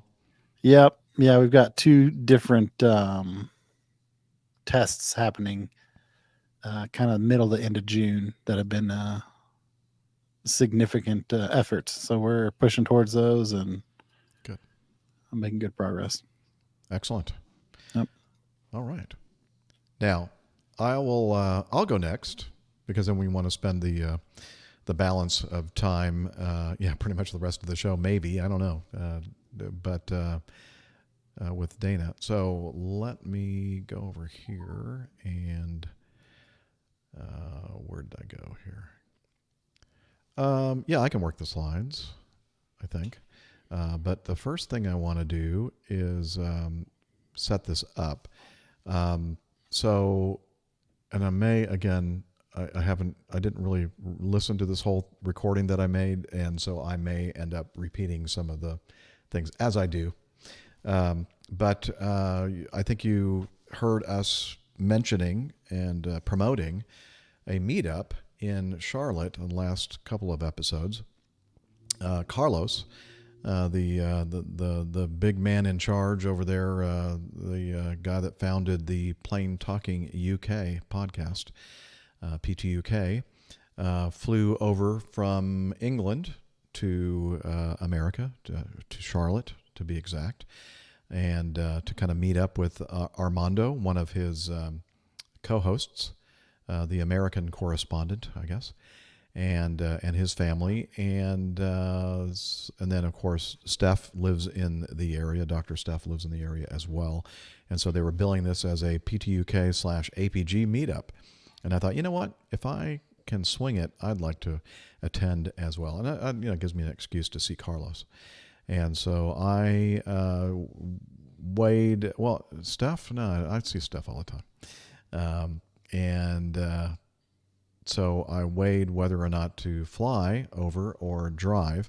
And honestly, from here, first of all, I like driving. I really do enjoy driving. Number 2, if I drive from my house in Roswell to the airport, park the car, get in there, go through security, go to the gate, you got to be there, an hour or so before the flight departs. If you're Steph, 5 minutes before the flight departs. But a little bit more time for most of us. And then the flight over, a lot of times, as Dana can, agree upon, is the fact that going from Atlanta to Charlotte sometimes involves hanging around for wheels up times and stuff to try to sequence you in the flow of traffic between the big hubs of various airlines. And then by the time you then said I get sometimes. There, sometimes, like all the times, right? Yes, pretty much all the time. I call Charlotte the LaGuardia of the South. Yeah. There's always delays going to LaGuardia. And there, in so many ways, not only that, but one of the things that I cannot stand about LaGuardia, and I haven't had to experience it in quite some time, I don't mind flying in and out of there. It's once you're on the ground, it's maddening and frustrating, and it's the same for me at Charlotte. It's maddening and frustrating the way they manage traffic at the Charlotte airport. Not only air traffic control, but also the American Airlines ramp control people are just like, oh, anyway. And then, of course, we have to deal with the Acme ground crews that are not the best in the Acme system. I think you'd agree with me, Dana, right? And I would, and I have to tell you something, Jeff. After not flying to LaGuardia for better part of 6 years. Mm-hmm. It is almost a whole new world up there. Oh, really? Well, I knew the terminals were different, but they've improved the air traffic control surfaces as well. It's where, I mean, I don't know if they have less, metal going in and out of there, or what has changed. But I've been in and out of there quite a bit, especially now that I'm on the yellow bus. We go in there almost exclusively, and the operation, I haven't run into a hiccup. I mean, I haven't been up there for a major weather event yet, but I haven't run into any major hiccups there. It's really surprising. Yeah. So. Was LaGuardia one of the airports in the New York area that JetBlue and some of the other airlines agreed to cut back like 10% of their flights or something to help out with traffic issues and stuff? I believe it is all the airports up in all the New York airspace. Okay. For the big 3 airports up there. I think all 3 of them have been agreed upon to cut back for this summer. Okay. So. Well, that must be the fruit of that, of that decision. So I'm glad that the airlines are cooperating and trying to make it a little bit better for everybody. Good to hear. Good to hear. So again, you see what I'm saying? It would probably take about as much time for me to fly over there as it would to just get in my car and start driving. And then I have my car there because, if I flew in, then I'd have to get a rental car and all that kind of stuff. So I just decided, you know what? I'm just going to get in the car and head over there, just right under a 4-hour drive, which, again, as I've said, I like driving, and it was a pretty pleasant drive on Friday morning. Now, I was contacted by Matt Smith, the one of the co-hosts of the PTUK, the tech guy that runs all the board and the video, and he's doing all that magic.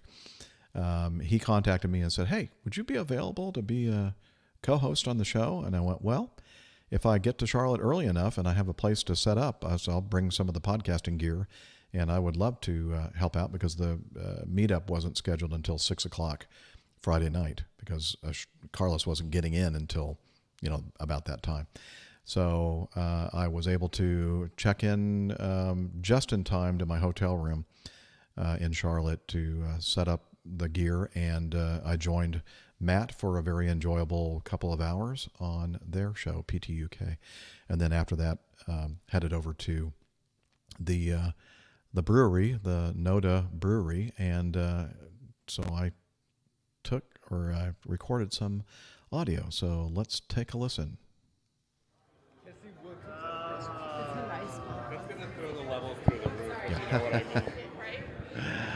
Well, Dr. Steph, I'm sorry, I'm a little distracted. Dr. Steph is stroking my muff. So, hey, we're at the Noda Brewing Company North End, where Steph is stroking my muff. And it's a very special moment. Anyway, we're here with some people. Especially our guest of honor, Carlos, has flown all the way over to London just to get some barbecue. Charlotte. What? From London. No, I said from London. Didn't I? No, Stop! Check on that. Okay, well, if I said to London, I meant from London. And but I think I said it right. Anyway, we'll find out later. We're here because Carlos is the big cheese from the PTUK, the PTUK meetup in Charlotte, North Carolina. He just flew in from London to eat some awesome barbecue and drink some awesome beer from the Noda Brewing Company, North End. So, Carlos, please address the audience. Why, thank you, Jeff. And thank you for welcoming me to this amazing brewery here, the Noda Brewing. Yeah, really good. Good beer and also good barbecue, as recommended by Captain Jeff from the local barbecue van outside. So I am fully watered, fully fed, and not jet lagged at all, even though I literally hopped off a plane no more than probably 3 hours ago. But lovely to see everyone. Obviously, be back in the company of family, extended family. So yeah, great to see everyone, and yeah, thanks for treating me to dinner, Jeff. That is very kind of you. Very, very tasty indeed. But no, great beers, and it's great to be back here in the US to see everyone. So, but it's not just me here. There is another member of the PTUK hosting family here, and it's my host for the week here. So, Armando. Thanks, Carlos. For the record, we're almost 2 hours into this. We're about 12 beers into this. Really interesting how Carlos showed up to Charlotte, the Queen City, with a crown on his head, trying to convince everybody something about a coronation. But you know what? Everybody here at the brewery is believing it. He is something of royalty. The accent goes a long way in getting a larger barbecue plate. But yeah, we're welcoming Carlos and Jeff and Steph, and we've got some listeners to the show that are actually here joining us tonight. I'm just happy to be here. Always happy to see Jeff's mustache. I'm not going to ask you why. All right, we have someone else over here that you may have heard of. She's a doctor, a marathon runner, strength training junkie, IPA connoisseur. I can't remember to say that while I'm recording the show, but I can remember it now. That's weird. Okay, here's Dr. Steph. But yet it flows so smoothly when you're here after several beers. That's really how we just need to start the show each week. Several beers already before we start. I just want to say that I'm here. I'm happy to be here, and happy to be here with Jeff's muff. Not the mustache, but the muff. Yes. It's majestic. And obviously happy to be here with Armando and Carlos and our special guests of honor who are our listeners, who we will introduce momentarily. Always great to be here in Noda, a pilot-owned brewery here in Charlotte, which is fantastic. Amazing beers. If you're ever here in the Charlotte area, please stop by and give them a try. I don't think you'll be disappointed. And if you are, I will reimburse you for your beers. So that's, yeah, for sure. That's money well spent, in my opinion. So anyway, great to see everybody. Happy to have Carlos here back in the U.S., on U.S. soil again. We're going to have a good week this week, I think. And I'll talk to you all again real soon. Passing it on. Let's start with some listeners here. I'm going to hand the mic over.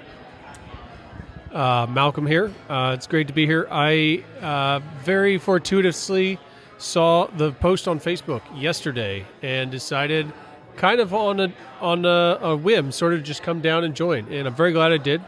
It's been a fun time and a great conversation. So it's good to be here. All the way from Virginia, he came, and like a whole state away. So that's very impressive. Nice to see you again. Malcolm joined us many, many years ago for a meetup we had, a fly-in drive-in meetup in Toccoa, Georgia. And I flew in with Mike Carroll's in his Beechcraft Musketeer, and scared the heck out of me. Anyway, great to see you again, Malcolm. And we also have another person who, the first thing that he said to me was, I'm looking for Armando, and I'm not sure why I'm here.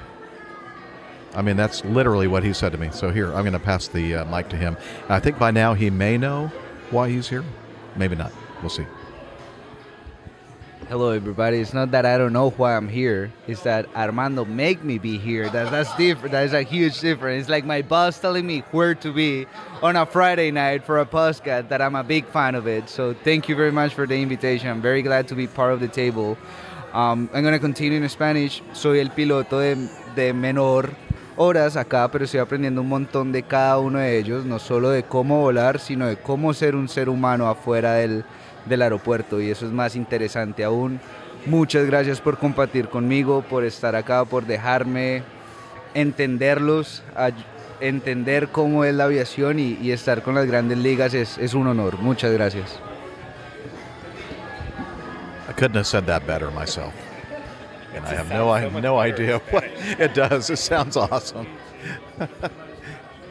Thank you for all those kind words that you said about me. I don't think he mentioned me at all, did he? No. Okay. I was reading the dictionary, but it sounded great. It sounded wonderful. All right. Anyway, as you can tell, not a huge meetup, but it's like quality, not quantity. And this is awesome. I'm so happy that I drove over from Atlanta to meet up with all these fine folks, and hope you enjoyed our little meetup report. Cheers, Jeff. Cheers. Woo. All right, all right. That was so nice of that guy saying all those wonderful things about me in Spanish. Yeah. I don't know. Does anybody speak Spanish and know exactly what he said? I don't know. He may have been saying, like, pleading, help. I'm being held against my will. Would somebody call the police? Anyway, so as I said, it was a great time. And the next day, Liz was asking me, what did you do the next day? Well, Armando said, hey, Jeff, when are you leaving in the morning back for Atlanta? And I said, well, I don't know. Probably going to get an early start. Because, well, you can't leave too early because you have to meet Megan and I and Carlos over at the Pepperbox Donuts place in Noda. And we did. And we had some awesome donut breakfast sandwiches and got some good coffee and some really awesome donuts as well. So it was very nice to see everybody again. There's Carlos and Armando and Megan and I think Christy, I think is her name. So she joined as well. And yeah, it was a great Friday, Saturday for me. And got back in time to sing at the Vigil Mass on Saturday and then do my 4 masses on Sunday. And let's see, did I fly anything? I don't think I flew again. Yeah, oh, that's right. I did go. I should have taken a picture of that. Darn it. I went with my youngest daughter, Natalie, to the Braves game on Monday night, one of the games in the series against the Los Angeles Dodgers. You know what? We left about halfway through, Liz, because it was a rain delay to start the game, and at first they were doing very well and in the lead, and then the Dodgers came back and surpassed them, and I think we left in the 5th or 6th inning. Dana, do you know? Have you been keeping track? Did they win or lose that game on Monday night? Do you recall? I don't recall because I haven't been keeping track. Oh, Liz is going to look that up. Staff, look it up. All right. Oh, they lost. Darn it. Anyway, it was like off and on rain showers, but it was still a lot of fun. Pretty nice seats, and there was a little bit of an overhang from the upper deck that was on top of us, so it kept a lot of the rain off us. A little bit windy and a little chilly. Did I have any beer? Of course not. I never drink when I go to a baseball game. Of course I had beer. You can't go to a baseball game without at least a beer or two. And some big giant jumbo hot dogs and ballpark franks, I think is what we call them, and some French fries. Anyway, it was a great time with Natalie. And yeah, and then I flew this trip that I just got back from a little while ago. Yeah. Oh yeah, we do. Let's yes, yesterday was it yesterday? Yeah. So it was Steph's birthday yesterday. Happy birthday, Steph, belatedly. And the whole gang, oh, look at that. Happy birthday toilet tissue. Thank you, Dana. I just happened to be sitting up here and no idea why it's sitting up here, but there's all types of sayings on the roll. So nice. Now they know it's Dr. Steph's birthday. Yeah. So a very festive toilet tissue. And so I think we have a picture of Armando and Steph in the lake, enjoying some of the birthday activities early in the day. And then I think later that day she headed out of town in the caravan and heading for the coast to do some jumping. Oh, look at jumper dumping. And this guy right there is Stephen Ivy. He happened to be flying into the Charlotte area in his private jet that he pilots for his airline or company. And so he was part of the birthday festivities and got to see Armando and et al., Carlos and all the folks there. Did get to see him. And then later that day, Saturday, Carlos and Armando took off in the the Piper Super Cruiser. Yeah, I'm not going to make that mistake again. Super Cruiser, which is what we see here in the picture, the blue and tan paint job. And there's Carlos enjoying sitting next to the Super Cruiser on the little airstrip up there, somewhere in Virginia. I can't remember exactly where it is, but it's a fly-in, camp-in kind of thing. So you bring your tent, and I'm not sure how long they were there, but at least overnight. And so I'm one of many things that Carlos got to experience while he was here, and I believe he is flying back sometime this weekend, I think, or maybe tomorrow or Saturday, something like that. Anyway, so that is a couple things, pics that Armando sent. Yeah, Carlos has been a very, very busy person. He's going to need to take a vacation when he gets home from his vacation. Yeah, that is it. Then I flew. Oh, okay. And then I flew my trip, and then yesterday I deadheaded to Charlotte, but I didn't get in time before Steph left. She must have heard I was coming, and but it was just a short layover. It was I was at the airport Holiday Inn, very short layover, and then just flew the segment from Charlotte to Minneapolis this morning, and then deadheaded back to Atlanta. So that's it with me. And here I am, and now what we've all been waiting for. We want to hear from our co-host. Wow. Dana Colton, Captain Dana. And as I said, a lot has happened since he's been on our show. And you'll remember that he was going through the training process of, becoming a 737 first officer. And then he did that for what, a couple of years, Dana? Yeah, just over 2 years. Okay. And then you got a bid for captain on what? The Airbus. I'm flying the Airbus. Now awesome. When I introduce myself, I actually say I am a bus driver. Yeah, well, you can say that, legitimately. Legitimately, yeah. Which is pretty cool. Oh, look at that. There is a picture of Captain Dana in the cockpit of the Airbus, and some hot chick. I hope that Julie, your wife, doesn't see this. Oh, wait a minute. That hot chick is Julie, his wife, sitting on his lap. So tell us, what was this occasion here on the well, we're talking about the first thing that popped up, actually. Mm-hmm. Oh, yeah. I'm sure you talk about that all the time. That was our 24th wedding anniversary. It was the actual day of the wedding anniversary. Mm-hmm. Julie was brave enough to take a day off from work and try to non-rev on my flight, which worked out splendidly. In doing so, she was able to come actually see the working conditions that I have to work and live with. Dire working. Yeah, dire. I mean, terrible. I mean, there's no room in that cockpit. I don't know how, 4, 5, 7 people can fit in there and still have a dance floor to dance on. It's a very spacious facility. It's for my working environment now. And the best part of it is that cup holder, which is just to your left. That nothing fits in. Oh, really? Is it too small to fit anything in? Okay. Tiny.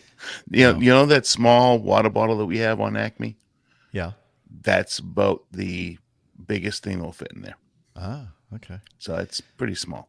But no, believe me, there is no shortage of space for me to put my tall bottle of water, my shaker bottle that I take with me, my food, certainly if I decide to, have I actually probably should have sent that. I have a picture of that where the tray is actually out with a meal on it and I have nothing in front of me but the food. I feel like I'm actually sitting in a table in a diner or a dining room and having time to enjoy my meal and not trying to balance it on my leg. And I never like using the logbook for that. So, yeah. And I think that I'm really sorry that Captain Nick Anderson isn't here today to kind of enjoy this new airplane that you have been checked out on, and you guys could just talk about how bad everything else is. But before Liz, before we do that, we have a little video that's associated with this picture. Can I play that, Dana? I was hoping you were going to play that, because this is, when you talk about a dream, and I'll talk a little bit about that further on with somebody else, but a dream that has been assisted by my wife we've been together for over 31 years, and she was instrumental in helping me to succeed and land my dream job and further my career. And for this to happen on the our 24th wedding anniversary, and the fact that she got on the airplane and was able to come and be with me on the flight, and then end up in Providence with my best friend, who I've been friends with for 41 years. He just moved from DC up to Providence, so we were just seeing his house the first time, and then surprising them with her being there. So anyways, this will kind of put that all together. Ladies and gentlemen, welcome on board Flight 2215, nonstop service up to Providence, Rhode Island. I am your captain, Captain Dana. I get First Officer Nathan up here, who's going to be assisting me taking you to Providence.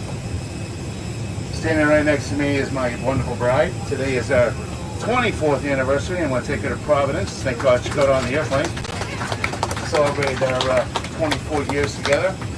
This is married, 31 plus that we've been dating. Anyways, I'm not going to trade her in for anybody else. I love her, so I'm not available back there. All right. Anyways, ladies and gentlemen, we do appreciate your business here at Delta Airlines. I'm going to invite you to sit back, relax. Hope you have the most enjoyable flight up to Providence. If there's anything you can do to make your flight any more enjoyable, or any of my crew members back there that can make your flight any more enjoyable, please don't hesitate to let us know. In the meantime, looks like we're going to be right on time. We're a little bit early into Providence if everything goes as planned. Providence weather right now, 68 degrees and sunny. Ladies and gentlemen, welcome on board. We'll be underway here in just a few moments. Yay. Yay. That's nice. I said nice I did say Acme, correct? Yes, that's and all those logos are Acme logos. Every one of them. Yeah, I'm going to put the proper logo back on here. And no, I'm not going to censor any of that, because that'd be way too much work. So just deal with it. Okay. It's all good. It's all good. It's really good. Let's see. So continue on, Mr. Dana. What's this all about? So we're talking photos here. So yeah, that is a preliminary viewing of what you're going to look like here in just a few months. And that's one of my very long time friends, one of my best buddies, Tony Strong. He was on the 350, and that was his retirement flight because it was a fully augmented crew. So they had 4 pilots on board. I could not jump seat on his last flight because he was in Cape Town, South Africa. And I actually looked to buy a ticket. I about fell over with a coronary. You talking about that earlier with buying a first class ticket. Well, coach ticket was somewhere around $16,000. Yeah, no, I wasn't going to spend that type of money. Excuse me? Yeah, wow, it was crazy. Well, it's because it was last minute, and yeah, that would have been for a center seat. And I'm a big guy, so wow, no. So I met him with balloons, and I videoed they pulled a fast one on me. I was trying to track his flight, and I saw which runway he was turning into, and they were landing east that day, and I fully expected him to go to 9 right. Landing. Well, no, they ended up sending him to 10. So I was scrambling to try to get into proper position, but I did get a video of his last flyover, and amazing guy. I met him way back when I was a ground school instructor. He was struggling coming through training on the airplane, and I took him quite literally underneath my wing, and we've been best friends ever since. So that's my buddy Tony. Some trivia here. Dana's first appearance on the Airline Pilot Guy Show, episode 90, before he was a regular co-host for a while. Well, so when I was explaining what I was going to do in Savannah that day, uh, Dana was a little unsure about this whole podcasting thing, and I said, Apprehensive? "Look, you don't have you don't have to use your real name." So he goes, "Okay," and so he decided to call himself Tony, and then he later told me that this Tony that we just saw in that picture, the retirement flight, is the Tony that he got that. The namesake for the Tony that we had on our episode 90, which was obviously Dana, and so I just thought that was kind of neat trivia there. Yeah, it's that's true. I mean, I've always had affinity for the name Tony, and of course Anthony is his real name, and he goes by Tony, and so that's just a natural thing for me. Yeah, he and I are very, I mean, in personality, in likes and dislikes, in thought processes, we're very, very similar. So that's probably where I came up with that. Great guy, great guy. One of the best guys. And he I'll be honest, Jeff. Give you a little preview. I've got two friends. I mean, again, another really good friend that just retired too, and he, I mean, basically rolled his bag out of his car and threw everything in the bag with the bag, his rollerboard, into the trash and never looked back. He was just like, I'm done. I'm so happy to be done. And Tony, I speak to him almost every day, and he's been trying to find a corporate flying position because he's not ready. He wasn't ready to retire. Mm-hmm. And he's still I think I don't know what the breakdown is percentage wise, but I've talked to some people in the chief pilot office about. So if I decided to leave early, how would I go about doing that? And they said, "Oh, really? You're thinking about maybe leaving early?" She said, a lot of pilots walk in there and they're irate about the fact that they have to quit the job and stop flying, and they're just pissed off basically, and they want to continue their flying career, which of course you can as we know. I mean, our good friend, the good-looking Captain Jeff, Colonel Jeff, is still out there flying corporate now, and it's not out of his system yet. And me, on the other hand, I'm looking forward to hanging up my flying cap and captaining my RV and the world of surface roads and off the road kind of trails and that kind of thing. Sure. Yeah, let's do the next slide. Okay, who's this guy? All right, so here's, I kind of alluded to him a little earlier. That is one of my closest and longtime friends that I've known. Well, yeah, we've been friends probably the longest of anybody I know at Acme. His name is J.R. Canales, and he is my first officer in this photograph. But this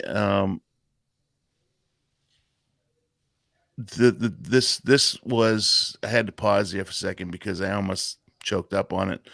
When you have a dream and you have a desire to do something, and then it comes to fruition, and then it just becomes a reality. It's amazing.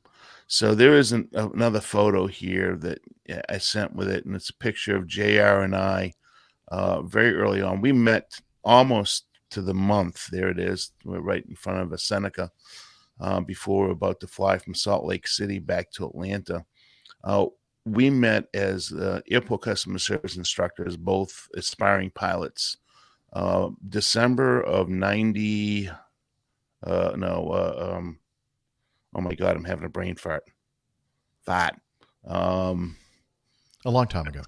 December Decades 94, I think it is. Mm-hmm. Anyways, so we were trying to both time build, and so Salt Lake City, he was part of a flying club that it was very inexpensive to rent aircraft. So he and I would rent airplanes out in Salt Lake, which is Bountiful, which is right underneath the right next to the airport at Salt Lake City, which you have to actually talk to their tower to even get clearance, take off, et cetera, et cetera. So we did this 3 times, flew across the country together.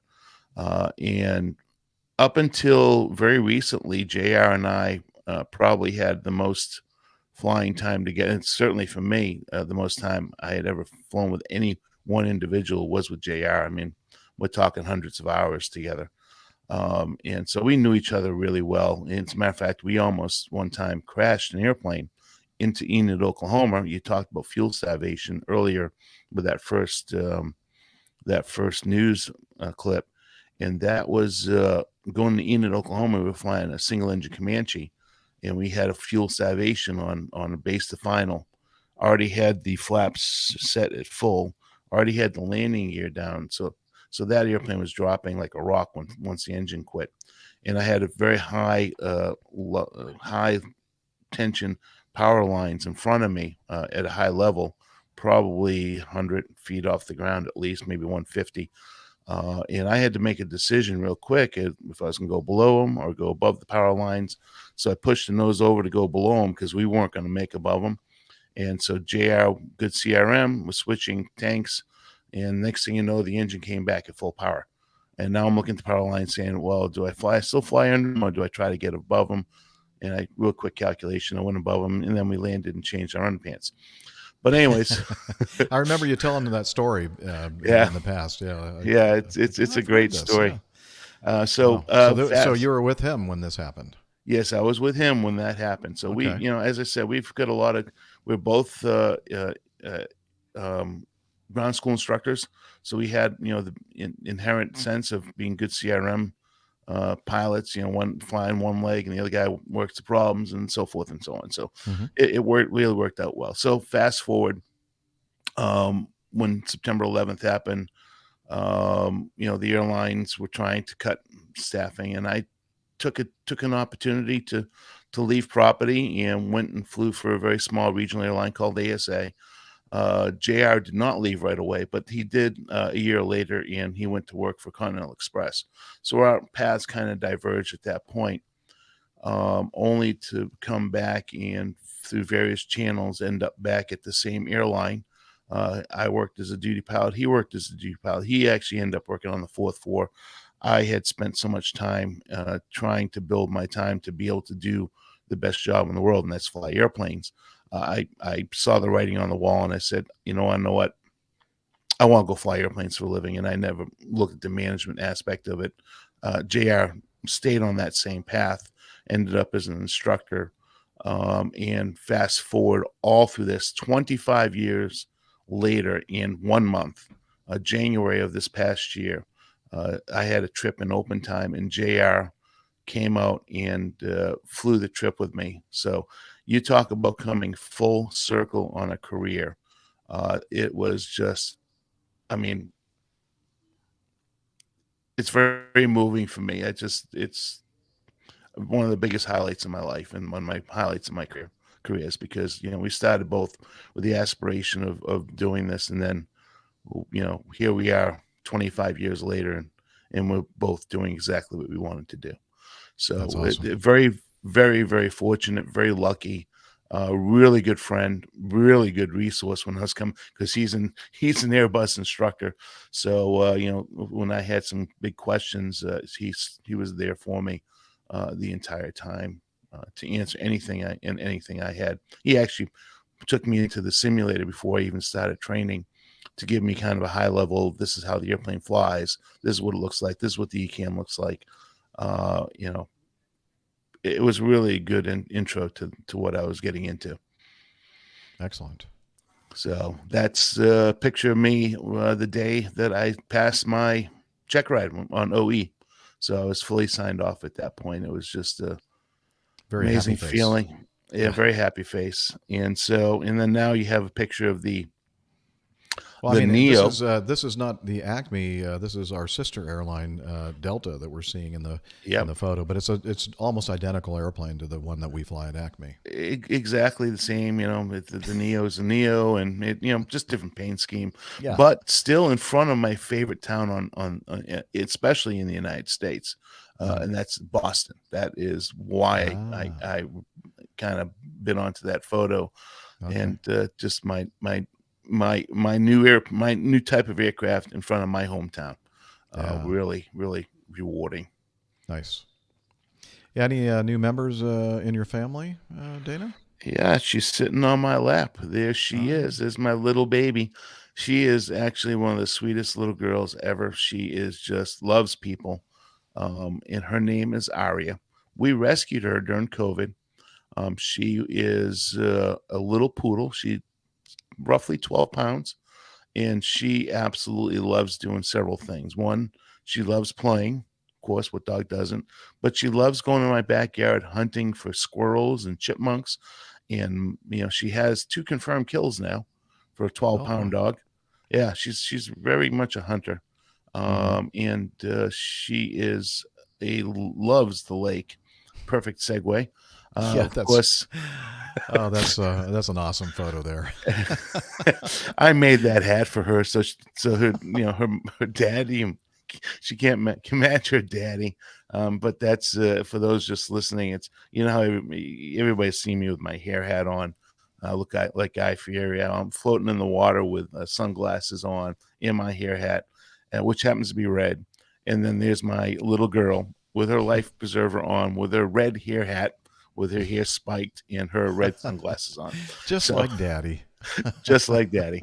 But I'll tell you what, she absolutely loves the water. Like if either one of us jumps into the water, she goes berserk, and then she, basically jumps in after us and just floats with us hour after hour after hour in the lake. So it's just, she's almost I initially started out when we were looking for a new addition to our family, not wanting a black dog, knowing that we're going to be on the lake all the time.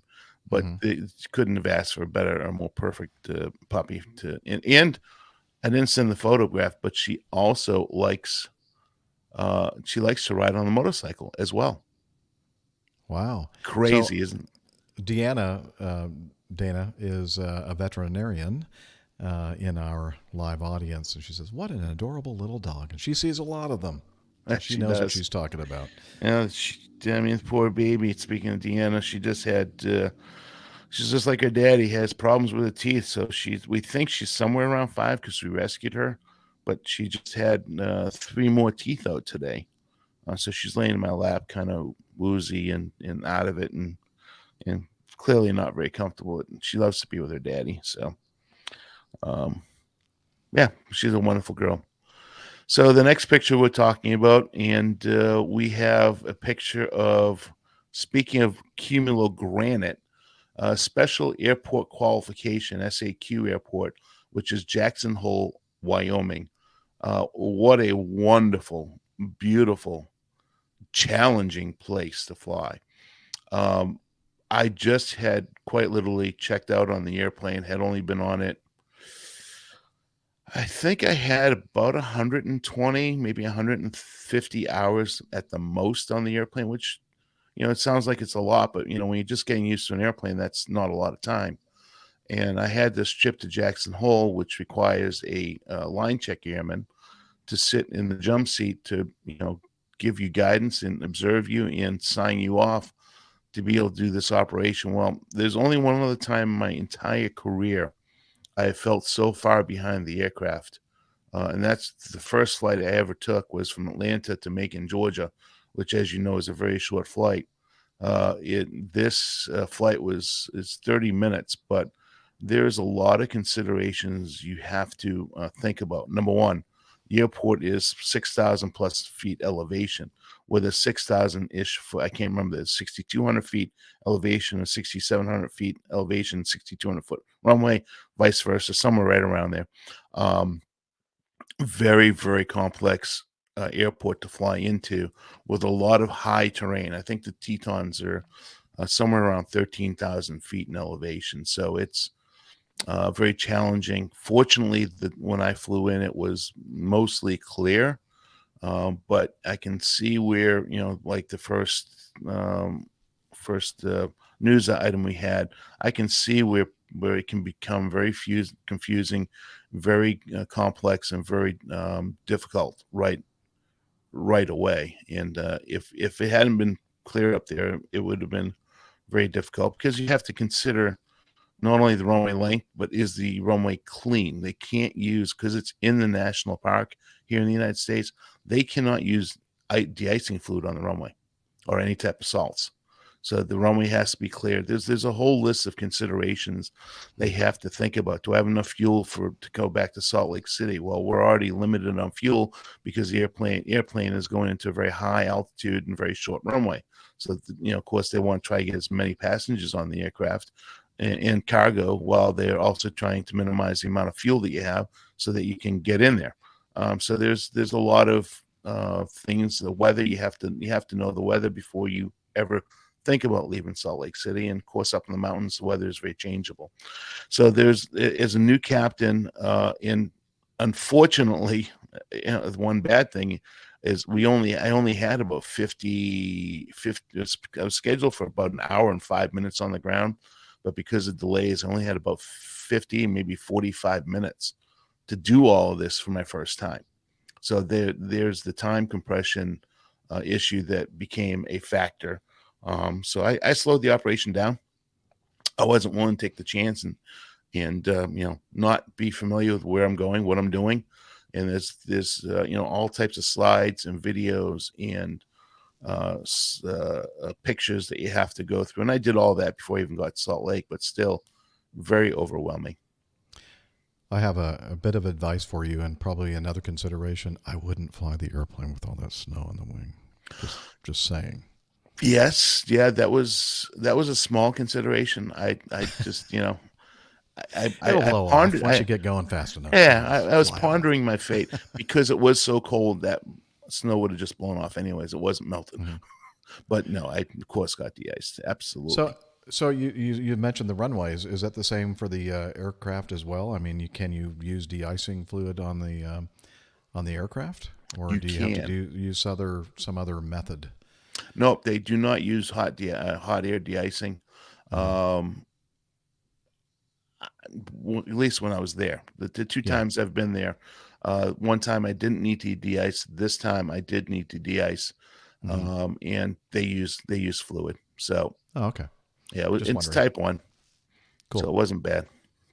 Excellent. So I think that's all the photos I sent you. All in all, would you say that you're loving your new jet now? That you've been on it for a while and you're comfortable with it? Is it the best that you've flown in your career so far? There's no perfect airplane, Jeff. Well, there really is the best one that you've flown. I didn't say anything about perfect.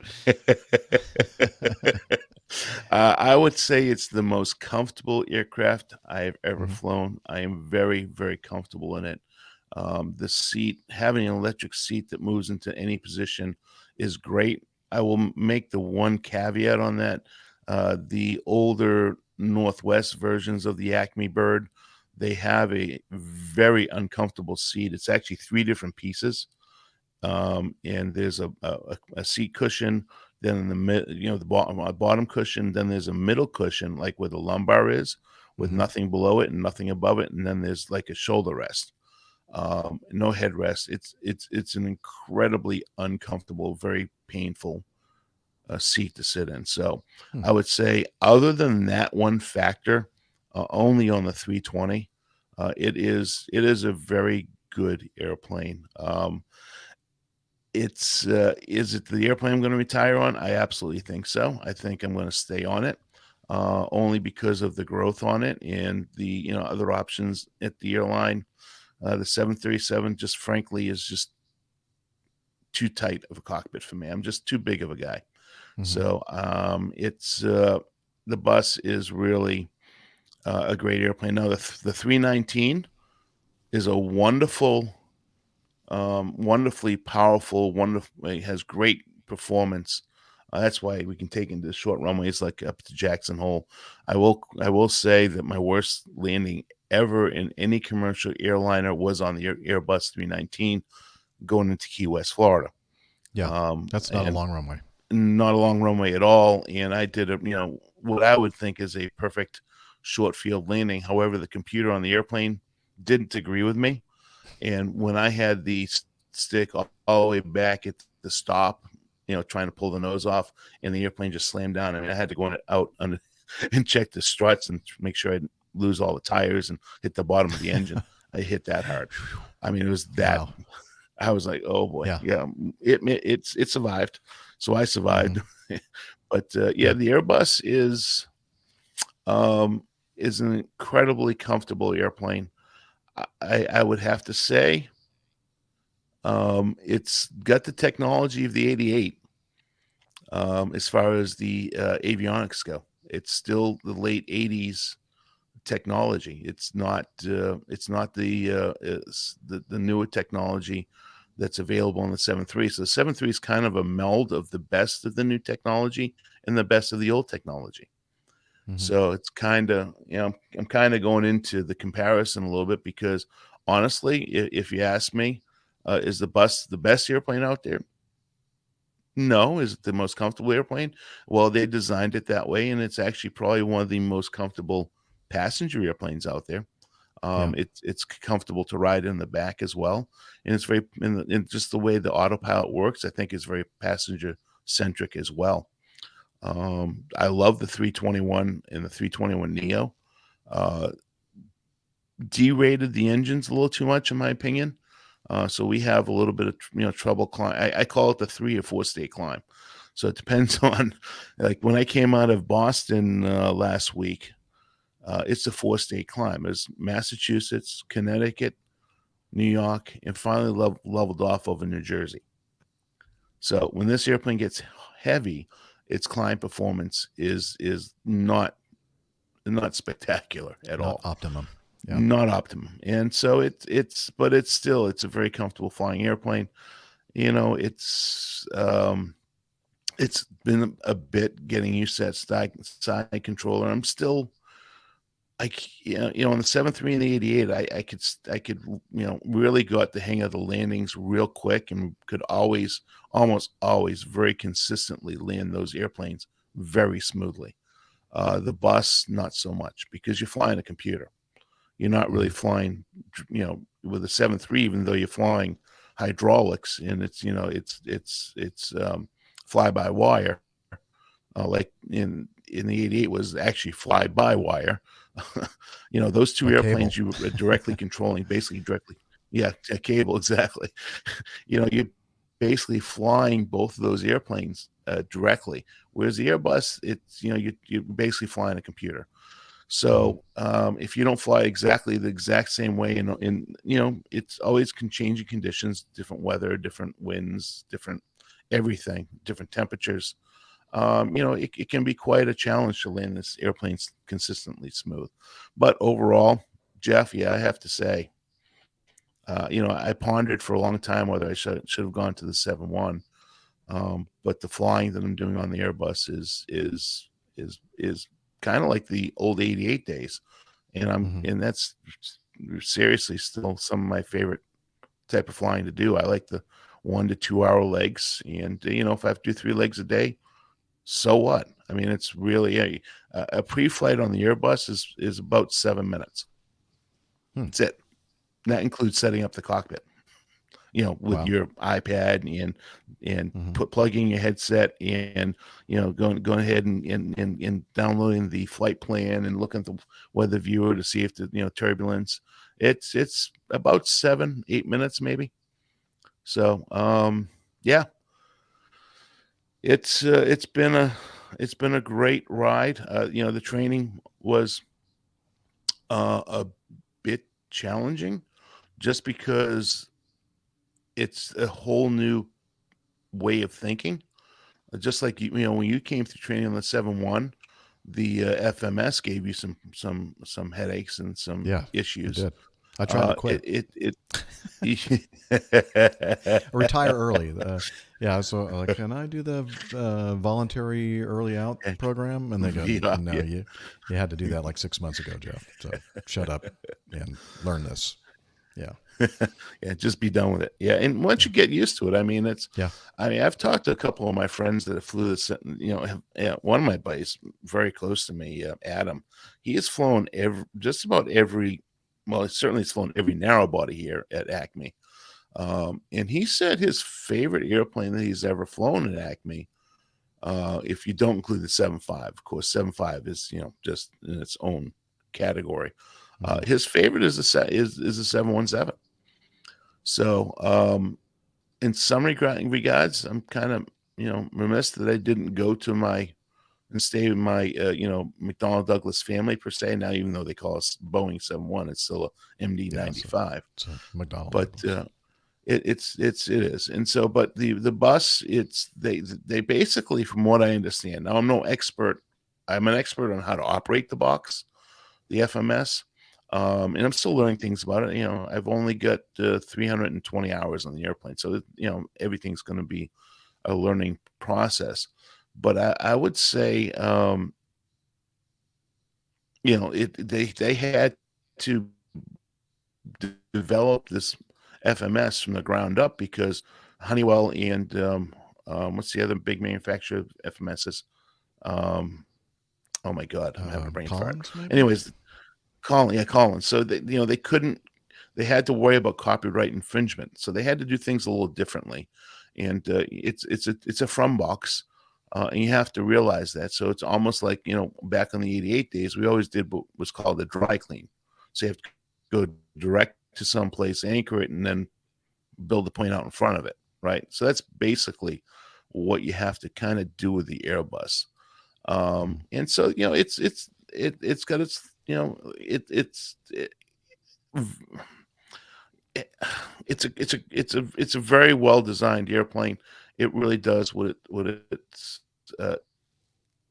really set out to, and we've talked about it in the show ad nauseum in the past, and that was the dumbing down of the pilot's ability to fly aircraft, right? The loss of the ability to have manual flight skills.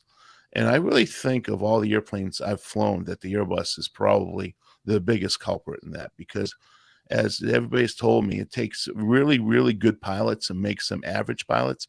And it takes really poor pilots and makes them average pilots. It basically averages everybody out. So there's a lot of great things about the Airbus that protects the safety of the flight and safety of the aircraft and the passenger comfort. But there are a lot of things about the aircraft that, it just, I've gotten comfortable enough now that, you can still click the auto thrust off and you can click the autopilot off and hand fly the airplane just like an airplane. But even when I do that, it's just doesn't fly like an airplane. It still flies like an airplane, but it just doesn't feel like an airplane to me. It still feels like I'm operating a computer. And that if that was the one bad thing, I would have to say, it's something I'm still having to get used to. And I'm not gonna say I don't like the airplane because of it. Certainly not going to say that, because it's really a nice stable platform. But I can see where the argument can be very easily made that this airplane is making very lazy pilots. Yeah, you just have to kind of keep, I guess, forcing yourself to do the work. Hey, our connection now is getting a little. Oh yeah, I shaky. Skypey. Yeah, it's I'm getting full signal. Well, I don't know why, but yeah, and Liz is telling me it's coming from your end, so I'm not sure exactly. We're thinking that maybe Netflix or something. Maybe Julie should knock off the Netflix. No, I'm just kidding. She's not using it. I don't know. I mean, you want me to switch to hardwire? No, I think let me switch to let's hardwire. Just let's let it settle down. So I tell you what I'll do. We're gonna go ahead and switch modes and talk about the cover art, and then maybe the demand on your bandwidth will settle down a little bit, and it'll fix itself perhaps. So go ahead and pop up the cover art. Thank you, Liz. This is thanks to Brad, the Sultan of Wings, who has joined us a little while ago in the live audience, and he is a fellow Airbus pilot, Dana, for what do we call that one? Ajax in Charlotte. And one of the first stories that we covered, or the first story I think we covered in the last episode, was the Cargo Lux 747 landing, in which the right center bogie departed the aircraft on landing and went flying into the air. And he suggested the title, "You picked a fine time to leave me, loose wheel." And so that's what we went to. The Bouncing Bogey Blues, I see in the subtitling of the music that we have on the bottom part of the work of art. And this is a cockpit view looking from the passenger compartment forward, or the jump seat forward. And is the person that's sitting there, Liz, is that some kind of just the what? You think that's the singer who sang "You Picked"? No, I thought, wasn't it? Didn't we say it was Kenny Rogers that sang? Okay, this guy's doing a kind of a spoof version of it. Yeah, I don't know, or maybe this is just something that the AI, came up with. But yeah, we do actually really need to have Captain Nick with us explaining the whole process of how he came up. But he's starting to use Dana now, this Mid-Journey, which is AI created artwork, and you build artwork by putting in certain prompts, certain text prompts, and it comes up with some crazy stuff. And this is another version of that. Of course, we can see through the windscreen the bogie, or part of one of the wheels of the bogie, just bouncing in front of the aircraft there, and that was very clever. Yeah, when I saw this artwork, I was quite amazed how detailed, and I was scratching my head to figure out how in the world did he really come up with something like this. So now that you're telling me that it's a new way of doing it, it makes sense, because that's absolutely fantastic. It is. All right. And the show number is on the Fly Acme patch on his left shoulder. A little blurry, but it says APG 570. It has the Fly Acme logo, and it's a good-looking leather flying jacket he's wearing. And great artwork. So, thank you, Captain Nick, if you're watching after the fact. And let's see, what else do we do? All right, just past the 2-hour mark, our control room is telling us. So is it now time for our coffee fund? It looks like it is. So we're going to go ahead and hit the old coffee fund button here, which is right. We get to sing. Johnny, how much more coffee? Not me. No thanks. I'll text you. I love coffee. I love tea. I love the APG community. Coffee and tea and the Java and me. A cup, a cup, a cup, a cup, a cup. Oh yeah, that's good Java. And that's Jeff Smith, the jingle master, with the APG version of the Java Jive. And the reason why we play that is to tell you all about our coffee fund, your way to support our show financially if you have the resources to do so. And a couple of different ways to do it. We have the classic method, the OG, which is called the Coffee Fund Classic. And since the last episode, Sven Ratter, I don't know, I probably butchered your last name there, Rattler. So it looks like some kind of European name, and maybe he can send us some feedback sometime and tell us a little bit about him.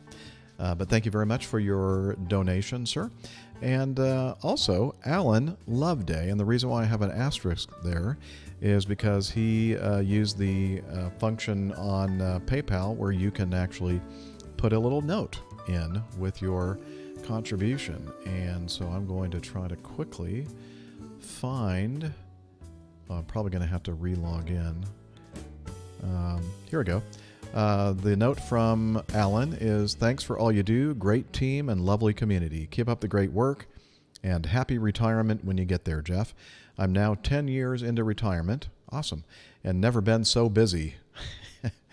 God bless and happy landings. Oh, and 7-3 to Nick. That's a what do they call that? Ham radio. Ham radio term. I think it means hello or something like that. Anyway. Yeah, Alan, thank you very much again for your very generous donation. Very nice. Thank you very much. And the other way to support the show, I should probably play this thing. It's a little loop thing that I have that I created. We'll see how that works. We're test driving it for the first time here. So the other way to support the show is to become a patron of the show via Patreon. That's patreon.com/airline pilot guy. It's essentially a way for you to pledge a certain amount per creation or episode. And so we have a bunch of people that are patrons of the show via Patreon, and we so appreciate all of your contributions. And it's one of those things where sometimes we have people leaving us, sometimes people joining us, and since the last episode, more people have left as patrons than have joined, but that's okay. In the end, it all works out. And so if you're interested in either of those methods for supporting the show financially, please head over to airlinepilotguy.com/coffee. You'll be glad you did, and we will too. All right, and now we can pause for a moment in case anybody needs to take a physiological break. And I noticed that Nick Camacho just rejoined us, and perfect timing. It's time for us to take a little. Something sounds horrible all of a sudden. Yeah. There we go. I think it was Dana because he froze now. Could be. Yeah, he's. Well, let's let Dana thaw out. Looks like he is. I don't know, some kind of like from a horror movie. Like, oh yeah, now he's gone. He's gone. Yeah. Well, while he be gone, I'm gonna go and take a little bathroom break, and maybe Liz, if you want, you can pop in and join Nick, and you guys can entertain the crew or the community if you want to. Only if you want to. There we go. I don't know how entertaining I am, but hi, Nick. It's got to be more entertaining than me, Liz. It's a very low threshold. So is tornado season over where you guys are, pretty much, or is it still happening? Getting close. I mean, tornado season generally is, I don't know officially what it is, but generally to me, it feels like April to June timeframe. Okay, so it's winding down a bit, I guess. Okay. Yeah, and it's been super dry here. Really? Wow. Yeah. Now, are you getting the smoke from the fires out in Western Canada at all? Not too bad. No. Not yet. Not too bad. Because we've been getting it here, actually. Kind of amazing. I just saw one of my friends or acquaintance in Iowa posted some pictures of the smoke, so they're getting it up there. But yeah. I haven't really noticed it significantly down here. Because they've been having incredibly hot, dry weather out there for this time of year. So probably in Western Canada. Yeah, Alberta and BC. Yeah. So I guess you guys are needing What some is rain. incredibly hot temperatures in Canada? Is that like 78? No, it's been like in the high 80s, 90. Okay. Like in northern Alberta, which is kind of amazing at this time of year. Yeah. So. Yeah. Anyway, not good for this early in the season, that's for sure. Mm-hmm. So the kids all excited about being out of school? I think so. I think my older son's a little. Are they doing camp or anything, or? They're doing. They'll do Dana's vacation back, Bible yay. school, but other than that, swim lessons and sports. Cool. So. Cool. Welcome back, Dana. I know I should have hardwired. Yeah, you're looking good now. Looking nice. Hardwiring is always See you later, guys. Nice chatting. better thing. Right. Thanks, Liz. Okay, I hear you in the control room. Thank you, Liz. Okay. Yeah, looks like, are you just sitting still, Dana, or are you frozen again? Okay. Not sure. All right. Let's. I played that one well. Yeah, you did perfectly. You weren't even blinking. I'm thinking, I think he's frozen again. All right. Let's go ahead and move on to cover some feedback. You guys game? Yep. Yeah. Sure. All right. Let's do it.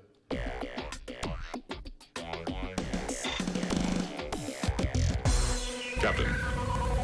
Incoming message. All right, the first one is from Aviator Tony, host of the Squawk Ident podcast. And he said, hello, Captain Jeff and APG crew. I really enjoyed listening to the segment you did on that.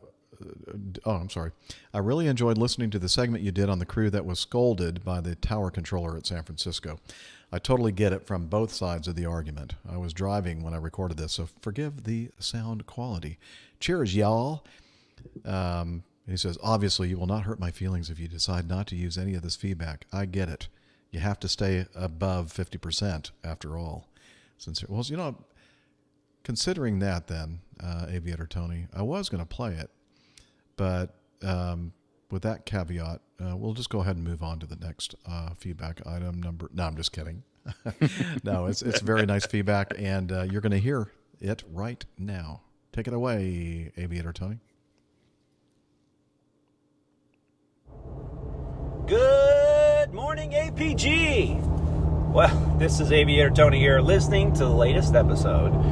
And I've got to admit, you've sparked some pretty good internal debate in this guy. Listening to the segment that you did on the San Francisco issue with, did you read the ATIS? And I've got to admit, I have also fallen prey to having a controller ask me a similar thing. And I think the reason for that is because we as pilots cram in a lot of information in a short period of time during our pre-flight. If we read our flight release in its entirety, with every I dotted and T crossed for every NOTAM that is printed on that release before each departure, it would literally take us an hour to an hour and a half to disseminate the information, to review it, to discuss it before we take off. And that is just not practical. Now, we are responsible for that information, but what we do is we will read the crucial information, the header on the release, you know, what the critical parts of the flight release are. And then we skim through the rest of it to see if anything applies to us. Now, I've flown close to 20,000 hours in my career, and every pilot's different.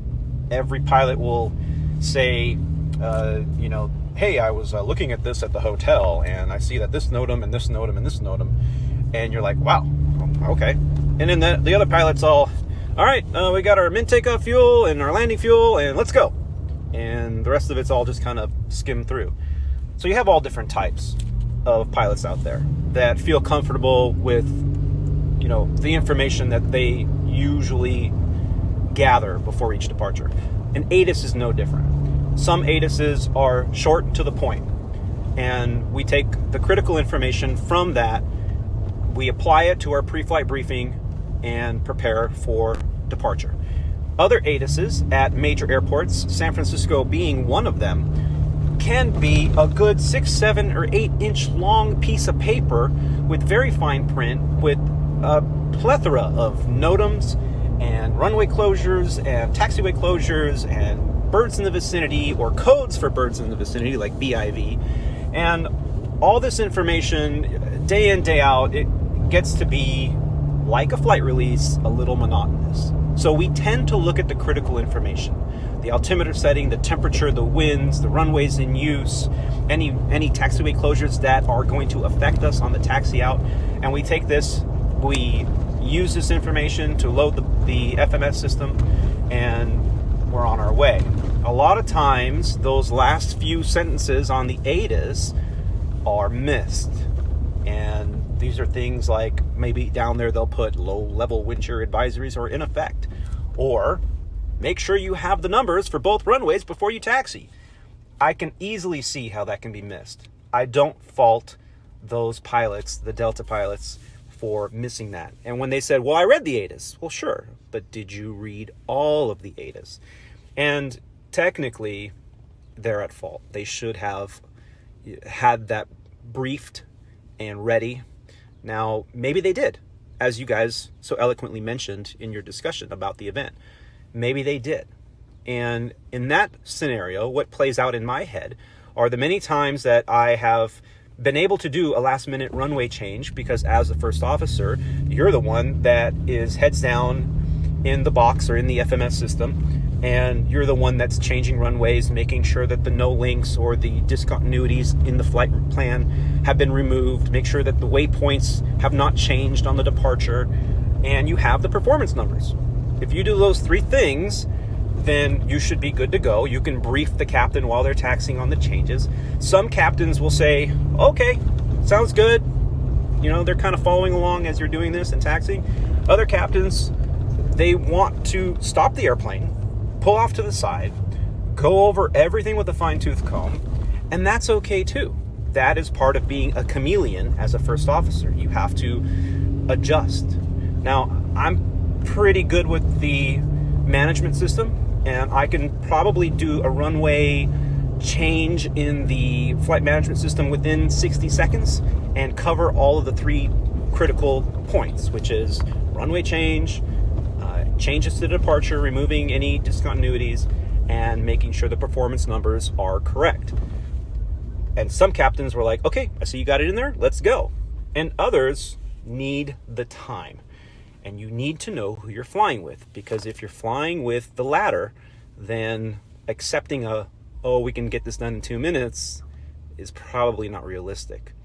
I think both the controller and the pilots put themselves in this situation that created this little back and forth.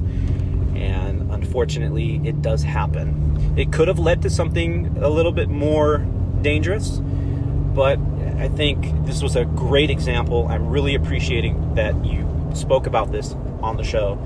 It's a great example that you really need to know who you're flying with, and even if you're flying for the first time, you can pick up on these kind of nuances relatively quickly, even with the pre-flight briefing. If your co-pilot is pre-flight briefing and is taking 20 minutes to go over everything, then you're probably dealing with someone that needs to dot every I and cross every T, which, at the hearing, that's what you want. Also, you could be flying with someone who, was like, looks good enough, let's get out of here. So I think a balance somewhere between the two is the safest place to be. And like I said, your discussion on this article really did spark a lot of interest and debate within my own head. And I really do appreciate it, as I'm sure all of your APG listeners do as well. Anyway, keep the dirty side down out there. Thanks again. We'll talk to you soon. All right. Thank you, Aviator Tony. And also, as we mentioned a couple of times, Squawk Ident podcast. It's a great one, especially the one that I was on. Just kidding. So I think the biggest mistake made there was the air traffic controller trusting what the pilot told her. Yeah. Never trust a pilot. And then conversely, we never trust an air traffic controller either. So, it's a two-way street.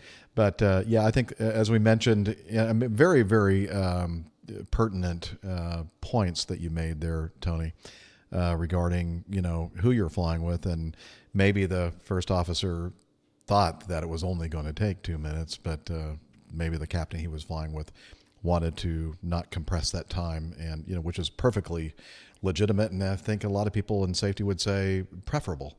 So it was just the mistake of telling and giving the air traffic controller the idea that they could do it that quickly, and she was basing everything on that. And as I said, never trust.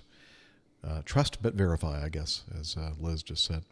So, Dana, I don't know if you heard about that incident where Acme had a 737 that at San Francisco International that was asked to switch runways kind of at the last moment from the left to the right side, and basically they said they had to update the box, which is true, but I think the fatal flaw was when he said it'd only take 2 minutes because there was an airplane on final and like 5 minutes out, and so she was trusting that it was only going to take them 2 minutes to do everything they needed to do, and that was a little bit optimistic, and so they had to pull off the runway. And then there was a little snarky exchange between the controller and the pilot crew regarding that, and so it was a good discussion. Yeah, I believe it went something like the pilot said, "You need to give us more time if you're going to change the runway." And the controller said, "Did you listen to the ATIS?" And the pilot said, "Yes, we got the ATIS." And the ATIS said, "All pilots be prepared to use both runways." And they were. It just, but you have to still go into the box and do all the changes and verify. And you have to go through a couple of checklist, what we call boxed items at Acme, where there are certain items that you have to redo again if you have a runway change.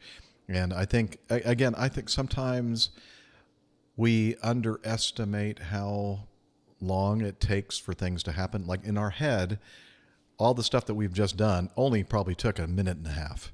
Well, it's more like probably at least 5 minutes or longer for us to do all that. You know, like traveling from the final approach fix to landing on the runway seems to me like it doesn't take very long at all to go from that final approach fix to landing, touchdown. But when you listen to air traffic like ATC live.net and you hear the actual live recordings and you hear them call the final approach fix or checking in with tower, and it seems like it takes forever before they're actually touching down. And I'm thinking, gosh, it doesn't seem that long when I'm actually in the jet flying the airplane. Right, Dana? Right. It seems like it's a lot faster than that, than the time. Yeah. So, you know, this is a classic example of don't let time or anybody push you. And the fact that the controller assumed that because it's on the ATIS that we are going to have both runways loaded, that would be pretty impractical. So I think it's incumbent upon the crew to make sure they take their time and do it right in instead of being time compressed. And that's when errors in the Swiss cheese model, starts to happen. Oh, no, Dana, it's no longer the Swiss cheese model. It's the Funyuns lining up. That's what we're using now at APG. And we're trying to force the entire industry to go from the Swiss cheese model to the Funyuns model. Now, some of the people outside of the U.S.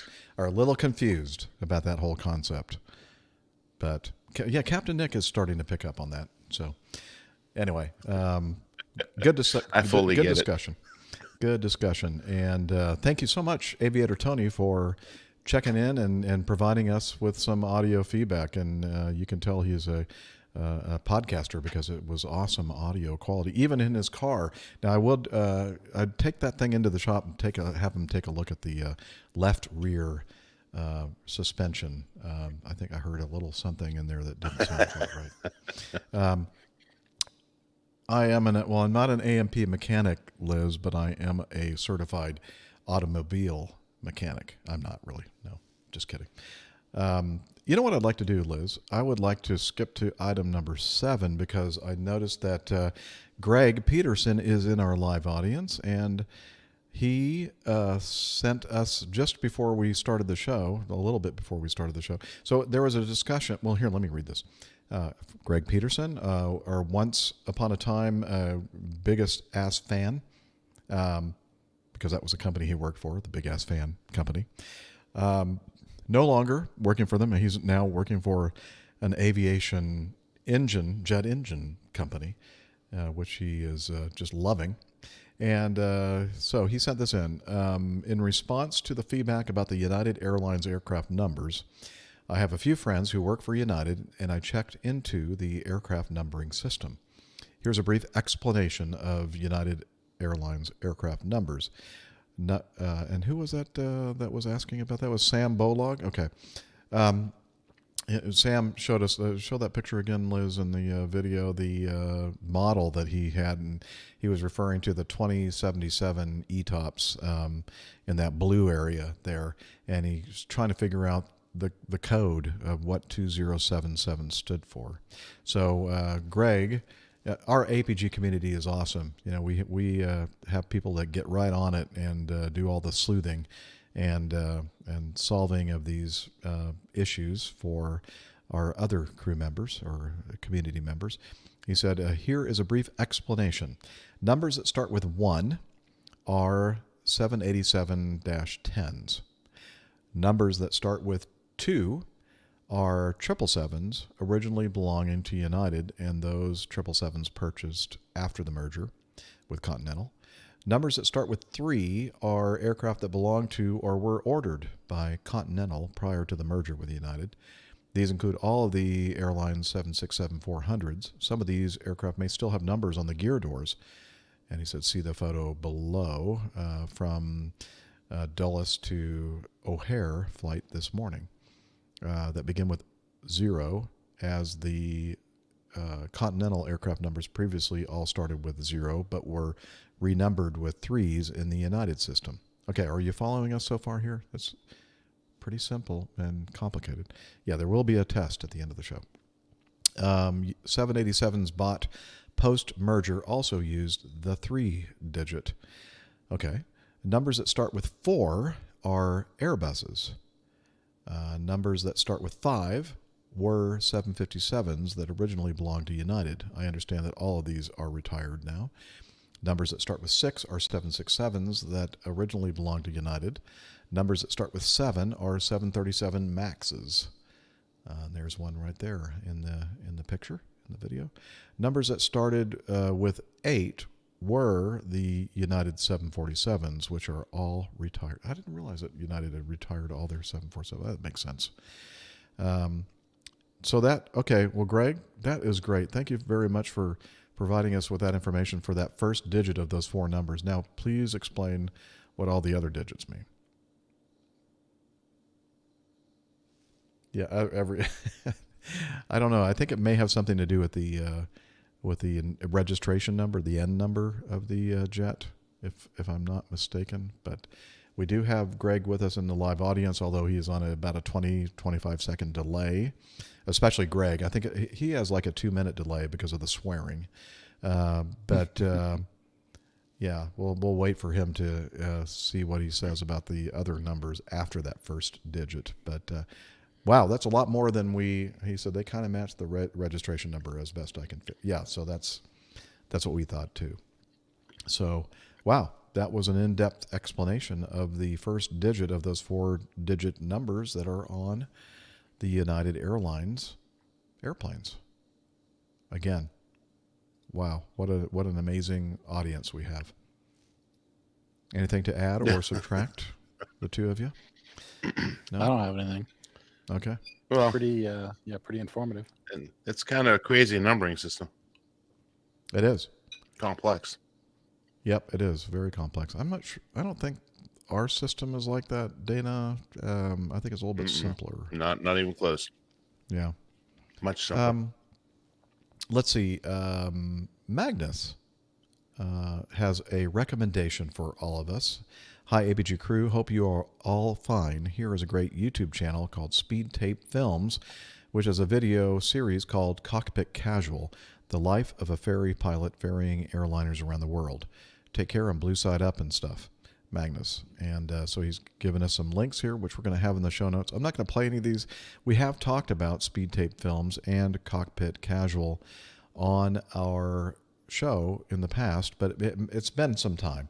And we do realize that there are a lot of people that have just joined us in the last year or so, or maybe even in the last month. So I wanted to cover your feedback again, just to kind of remind people that there are great, awesome YouTube channels out there that exist like this, that are very informative and entertaining. And again, we'll put these links in our show notes for you all to check out. All right. Robert, we have a couple of items from pieces of feedback from Robert Tucker, who I'm not sure where he lives. Oh, wait a minute. No, I always get this wrong. So Robert used to live in Marietta, and I thought was like just north of the Big Chicken, but he finally corrected me and said, no, I'm actually south of the Big Chicken. The Big Chicken is a Kentucky Fried Chicken franchise restaurant that actually has a Big Chicken, and that's what everybody refers to it as here in the Atlanta area. The Big Chicken. It's a landmark that people go, oh yeah, if you're referencing the Big Chicken, I can kind of understand, what you're telling me. Can you see it from the air? I don't think so. I don't think it's quite that big. Yeah, not quite like the Great Wall of China, but close. The big moving chicken. Big moving chicken, yeah. It's actually Its beak moves up big and down, rooster and that. yeah, and eyes move too. Yeah, it's pretty kind of creepy, actually. And surprisingly, or maybe not surprisingly, it's not too far from where Dana lives.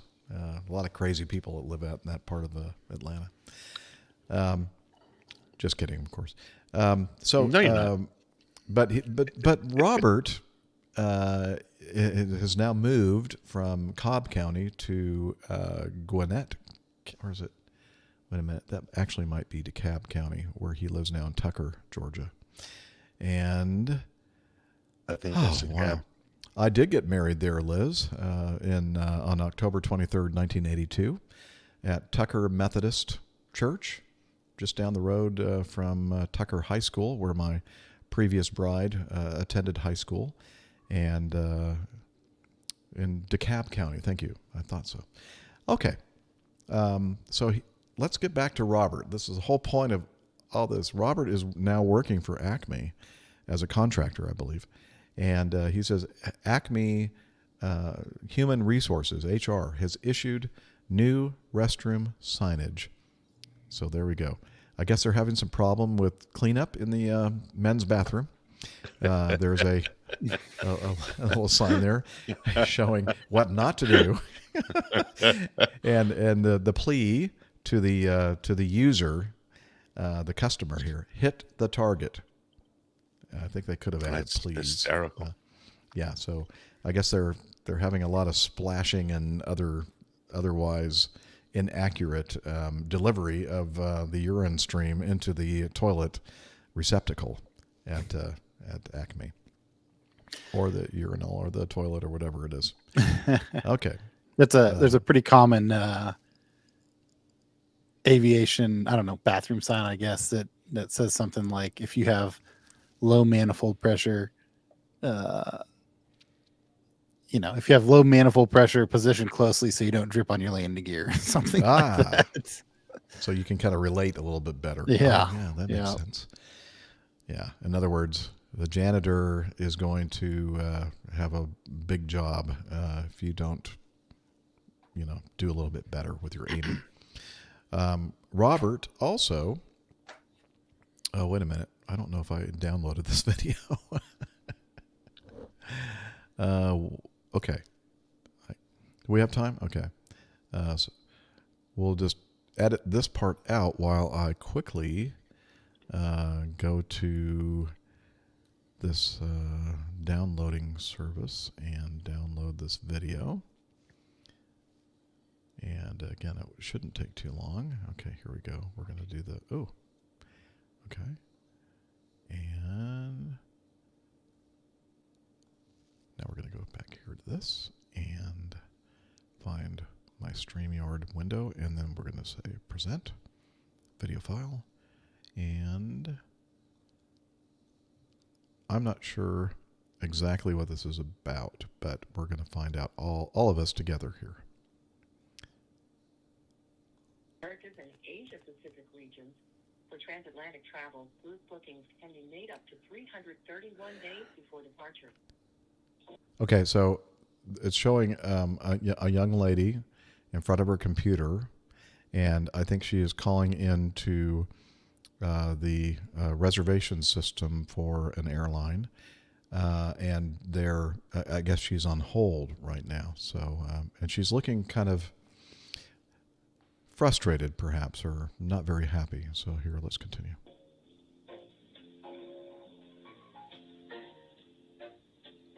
Oh.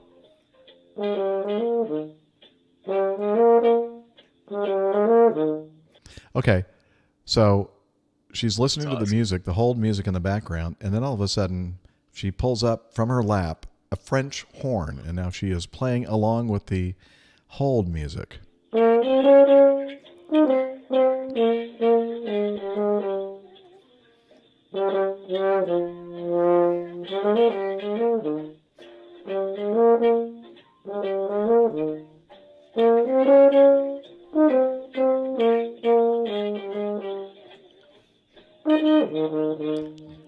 This is the way you take the monotony out of the hold music when you're on a telephone call. Although I have to say, I prefer the muted trumpet. It's a trumpet with a straight mute, I think, or maybe a what's the other kind of mute they call that? Darn it! I don't It's know. been so long now since I played the trumpet. A cup mute? No, not a cup mute. Yeah, there's another. I can see the picture of the mute in holding it in my hand. I just can't remember what the name of it is anyway. So let's continue hearing her French horn playing and the muted trumpet in the background.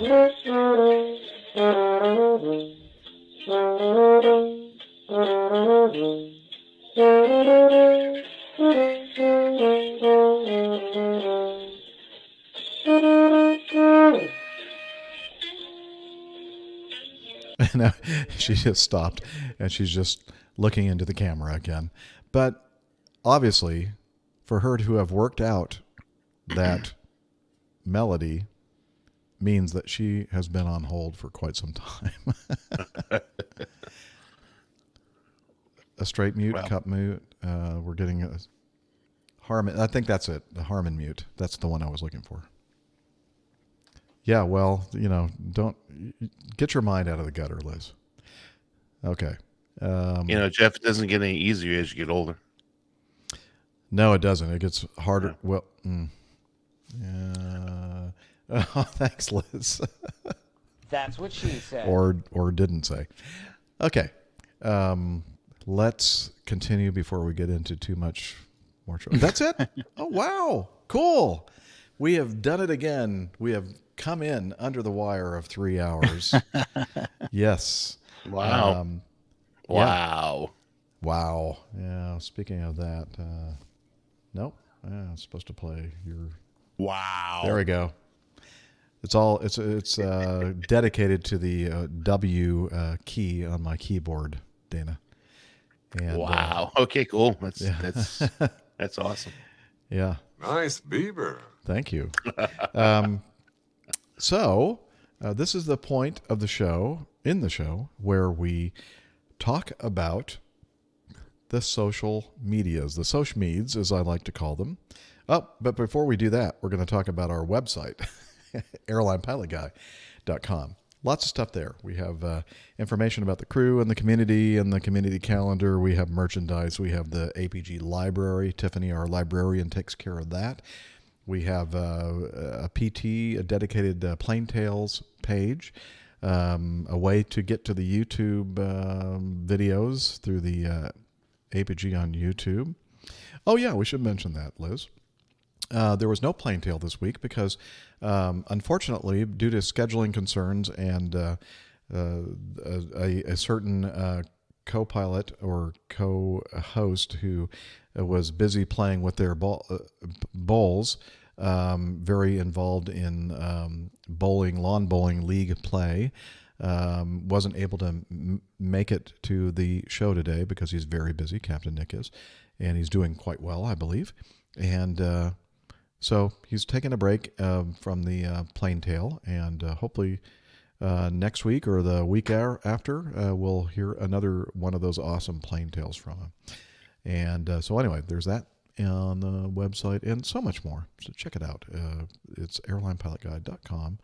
And we're also on social media, the social meds. And Nick, have you ever done this before? Nope. Oh, you're muted. Okay. Well, now is your debut. All right. We have a Facebook page. It's Airline Pilot Guy. We have a Twitter feed, which is at APG Crew. We have an Instagram, which is also APG Crew.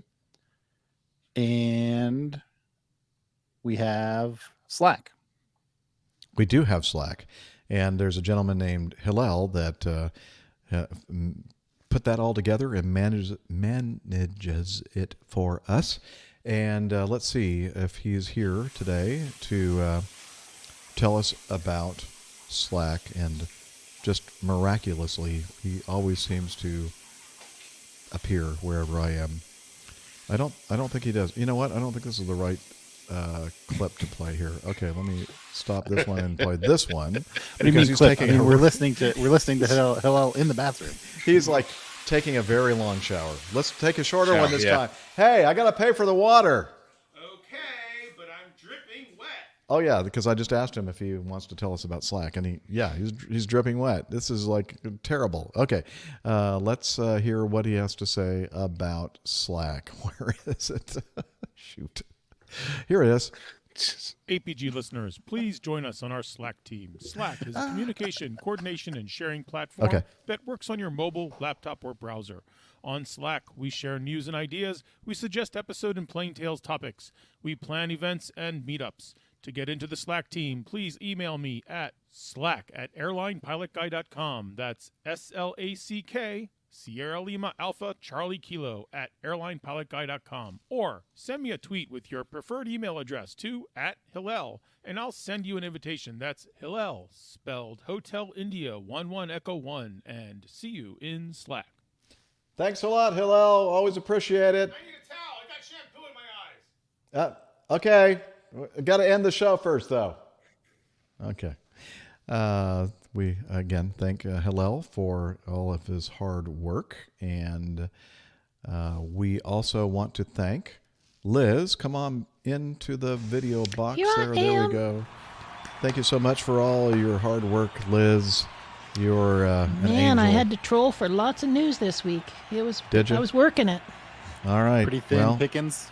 Yeah. Slim pickings. Yeah, we need more feedback, everybody. More Send 'em in. feedback, and we'll find some more news for you, and we'll do our best to be as informative and entertaining as we can be.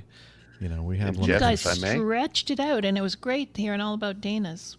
Yes, it was. So, Dana, thank you for joining us on the great. show. It's really nice to kind of get all caught up with what you have been up to and hear your viewpoint of the new jet and being. Is it good to be king again? Oh, he's frozen. He's Well, you know, that's one of the things we didn't get to talk about. Oh no. Nope, you're back. Keep talking. No, he's Skyping. No, I'm frozen. Okay. Definitely. Act like you're not frozen and talk. Well, can you hear me? No, yes, maybe. Yeah, keep going. Yes. No, we can't. As soon as we say yes, we can't. Can you hear me? Okay. Okay, of course. It's turning into a cell phone commercial. Can you hear me now? Can you hear me now? Can you hear me now? Hear me now. We Can you hear me now? Yeah. Just say something as if we can all hear okay. everything you're saying. All right, so here's the deal. I really missed being able to set the tone in the cockpit, flight deck, or whatever we want to call it these days. It's really refreshing because I really get to interact directly with the flight attendants and kind of get to set positive expectations and help everybody around me to succeed. So that's kind of what I really missed about being able to set the tone. And it's very enjoyable for me. I enjoy the challenge. I enjoy the people I'm working with. And just being able to try to quell, any issues that come about, because I can just use a lot of my experience in the business to kind of look at things in a different light than a lot of people do. And it's come to my attention on a few different occasions that I do look at things a lot differently, and that it's a positive way I look at things. So it's really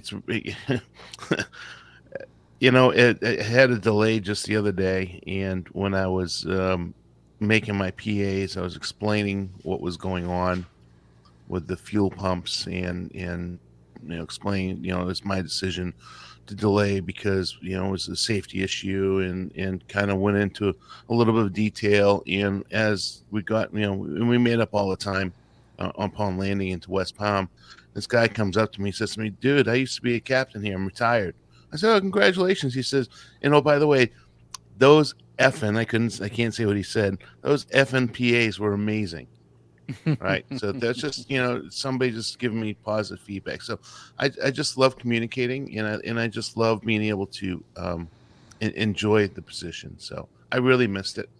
And, on kind of the note you talked about feedback, I would just say if anybody has any questions, submit them to you and send them over to me, because, We'll send them over. I wouldn't say I'm the foremost expert on the 3 different manufacturers, but certainly I do have my thoughts on it. And I would say pretty much it's a tie. I mean, it's just the end of the day, you get to do the thing that we love to do, that's fly airplanes, and it's the best job in the world. So the type of equipment you fly, I guess, is just of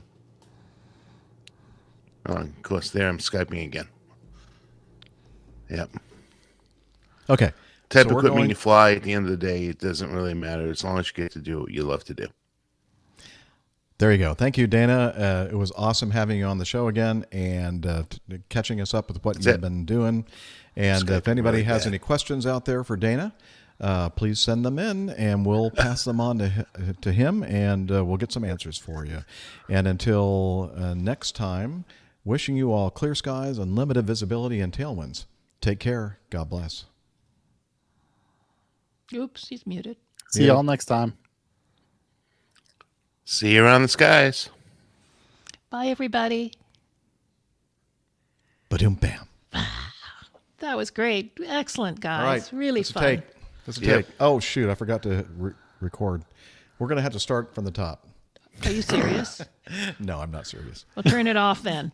Yes, ma'am. Before we forget, Super Fred Fryer is asking about Dana's hat, and he said he looked on the site and couldn't see hats. Do we have hats? Yeah, I had those specially made from a local place here in Roswell. I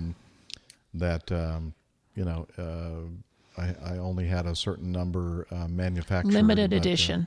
A limited edition, yeah. Here, Sorry. These blocks. Mhm. But if enough interest is shown on purchasing them, maybe I can have another run produced, and we can somehow get that all People love hats, sold to all right. you and stuff. Maybe, I don't know, Super Fred Driver, he's in the U.S. I was thinking maybe in a meetup in the future, like if we get back to doing our big meetups, which I do plan on. Well, you're going to doing the UK, again. yeah. I'm going to the UK, but I don't think Super Fred Driver is in the UK. I think No, he's but in I'm the just saying you could take some hats over there. Yeah, I guess I could. That's a possibility, but we'll see what kind of interest. Putting you to work So, on your- so here's on the your deal. estate. I used to print shirts and make coffee mugs and stuff like that, and that part of it was okay. The part that I absolutely detested was doing all the transactional credit card, how people pay for things, and then even worse than that was doing all the shipping, packing, and labels and everything else. And I thought, I don't want to do this ever again in my life. Okay. So maybe we can find a vendor that we can put on the website. Well, Fred that says can if you make these them things. again, he'll take a couple. So. Okay. Very good. Very good. Thank you, Fred. Or not? No, that's not Fred. I mean, he drives the Fred. He Super drives the Fred, yeah. Yeah. Drives that big I forgot. Fred. I'm not sure what his real name is. Probably wants to keep anonymous, and I Yeah. understand that because We don't call want you anybody to SFD. know that you actually listen to the show. I have a couple of title suggestions. Any from the chat room would be welcome too. Mine are Plastic Palace for Our Lady using the plastic wrap there. Plastic Palace. Plastic Palace, okay. And in honor of Robert's submission, I have Taking Aim. Taking aim. Mhm. It's always important. There you go. Or plastic, not only plastic palace, but like plastic. I used to make, what it reminded me of is when I was a kid, we used to take like card tables. A fort? Making a fort? Yeah, like making a fort with blankets and stuff. Yeah. Did you all do that? Oh, yeah. I always when make you were a I kid? still do. Yeah. Oh, yeah. Oh, you still do? Oh, yeah. I see one right in the background there. No, I was just trying to do the alliteration thing with the Plastic Palace. Oh, I see. Plastic. Okay, gotcha. Now, Micah's got Big D from Beantown. We could Big feature D from Beantown. Big D. Yeah. That's Big definitely an D. option. Anything Still kind of else? Skyping up a little bit there, Dana. I'm so mad. I'm sorry. Hey, that's all right. For happens. most of the show, you were awesome. Yeah. You had a good connection, and just a little bit toward like midway through, and every once in a while there'd be like a little hiccup here and there, but for the most part, it was good until the very end. We could have Big D on the bus. Big D on the bus. Mm-hmm. Yeah. Okay. Yeah, there you go. Big bus I driver. was trying to think Big about D. how we could put the bus. Go ahead. I was thinking about how else we could put bus in there. Okay. Yeah, big Well, D on the bus. There we go. I'll send those over to Nick and see what he thinks. Okay. Yeah, I'm afraid to hear what he thinks. Yeah, no, we don't really care. Beantown Big D bus driver. Beantown Big D bus driver. Big D bus driver. Big D Beantown bus driver. Yeah. Well, just give him all those words and he can mix them up the way he likes. Just put them in the order you want, and then make some artwork, and just blow us away with that. Anyway, as he usually does. It's sure been a pleasure being back and seeing you guys. Well, we're going to end the broadcast. We'll have a little chat when we end the broadcast, and don't go away quite yet, Dana. Okay, I'm right here. Hang on. Thanks everybody for being in the chat. Yeah, thank you, everyone. Miss everybody. And we'll see you again next week, hopefully. Bye. Bye.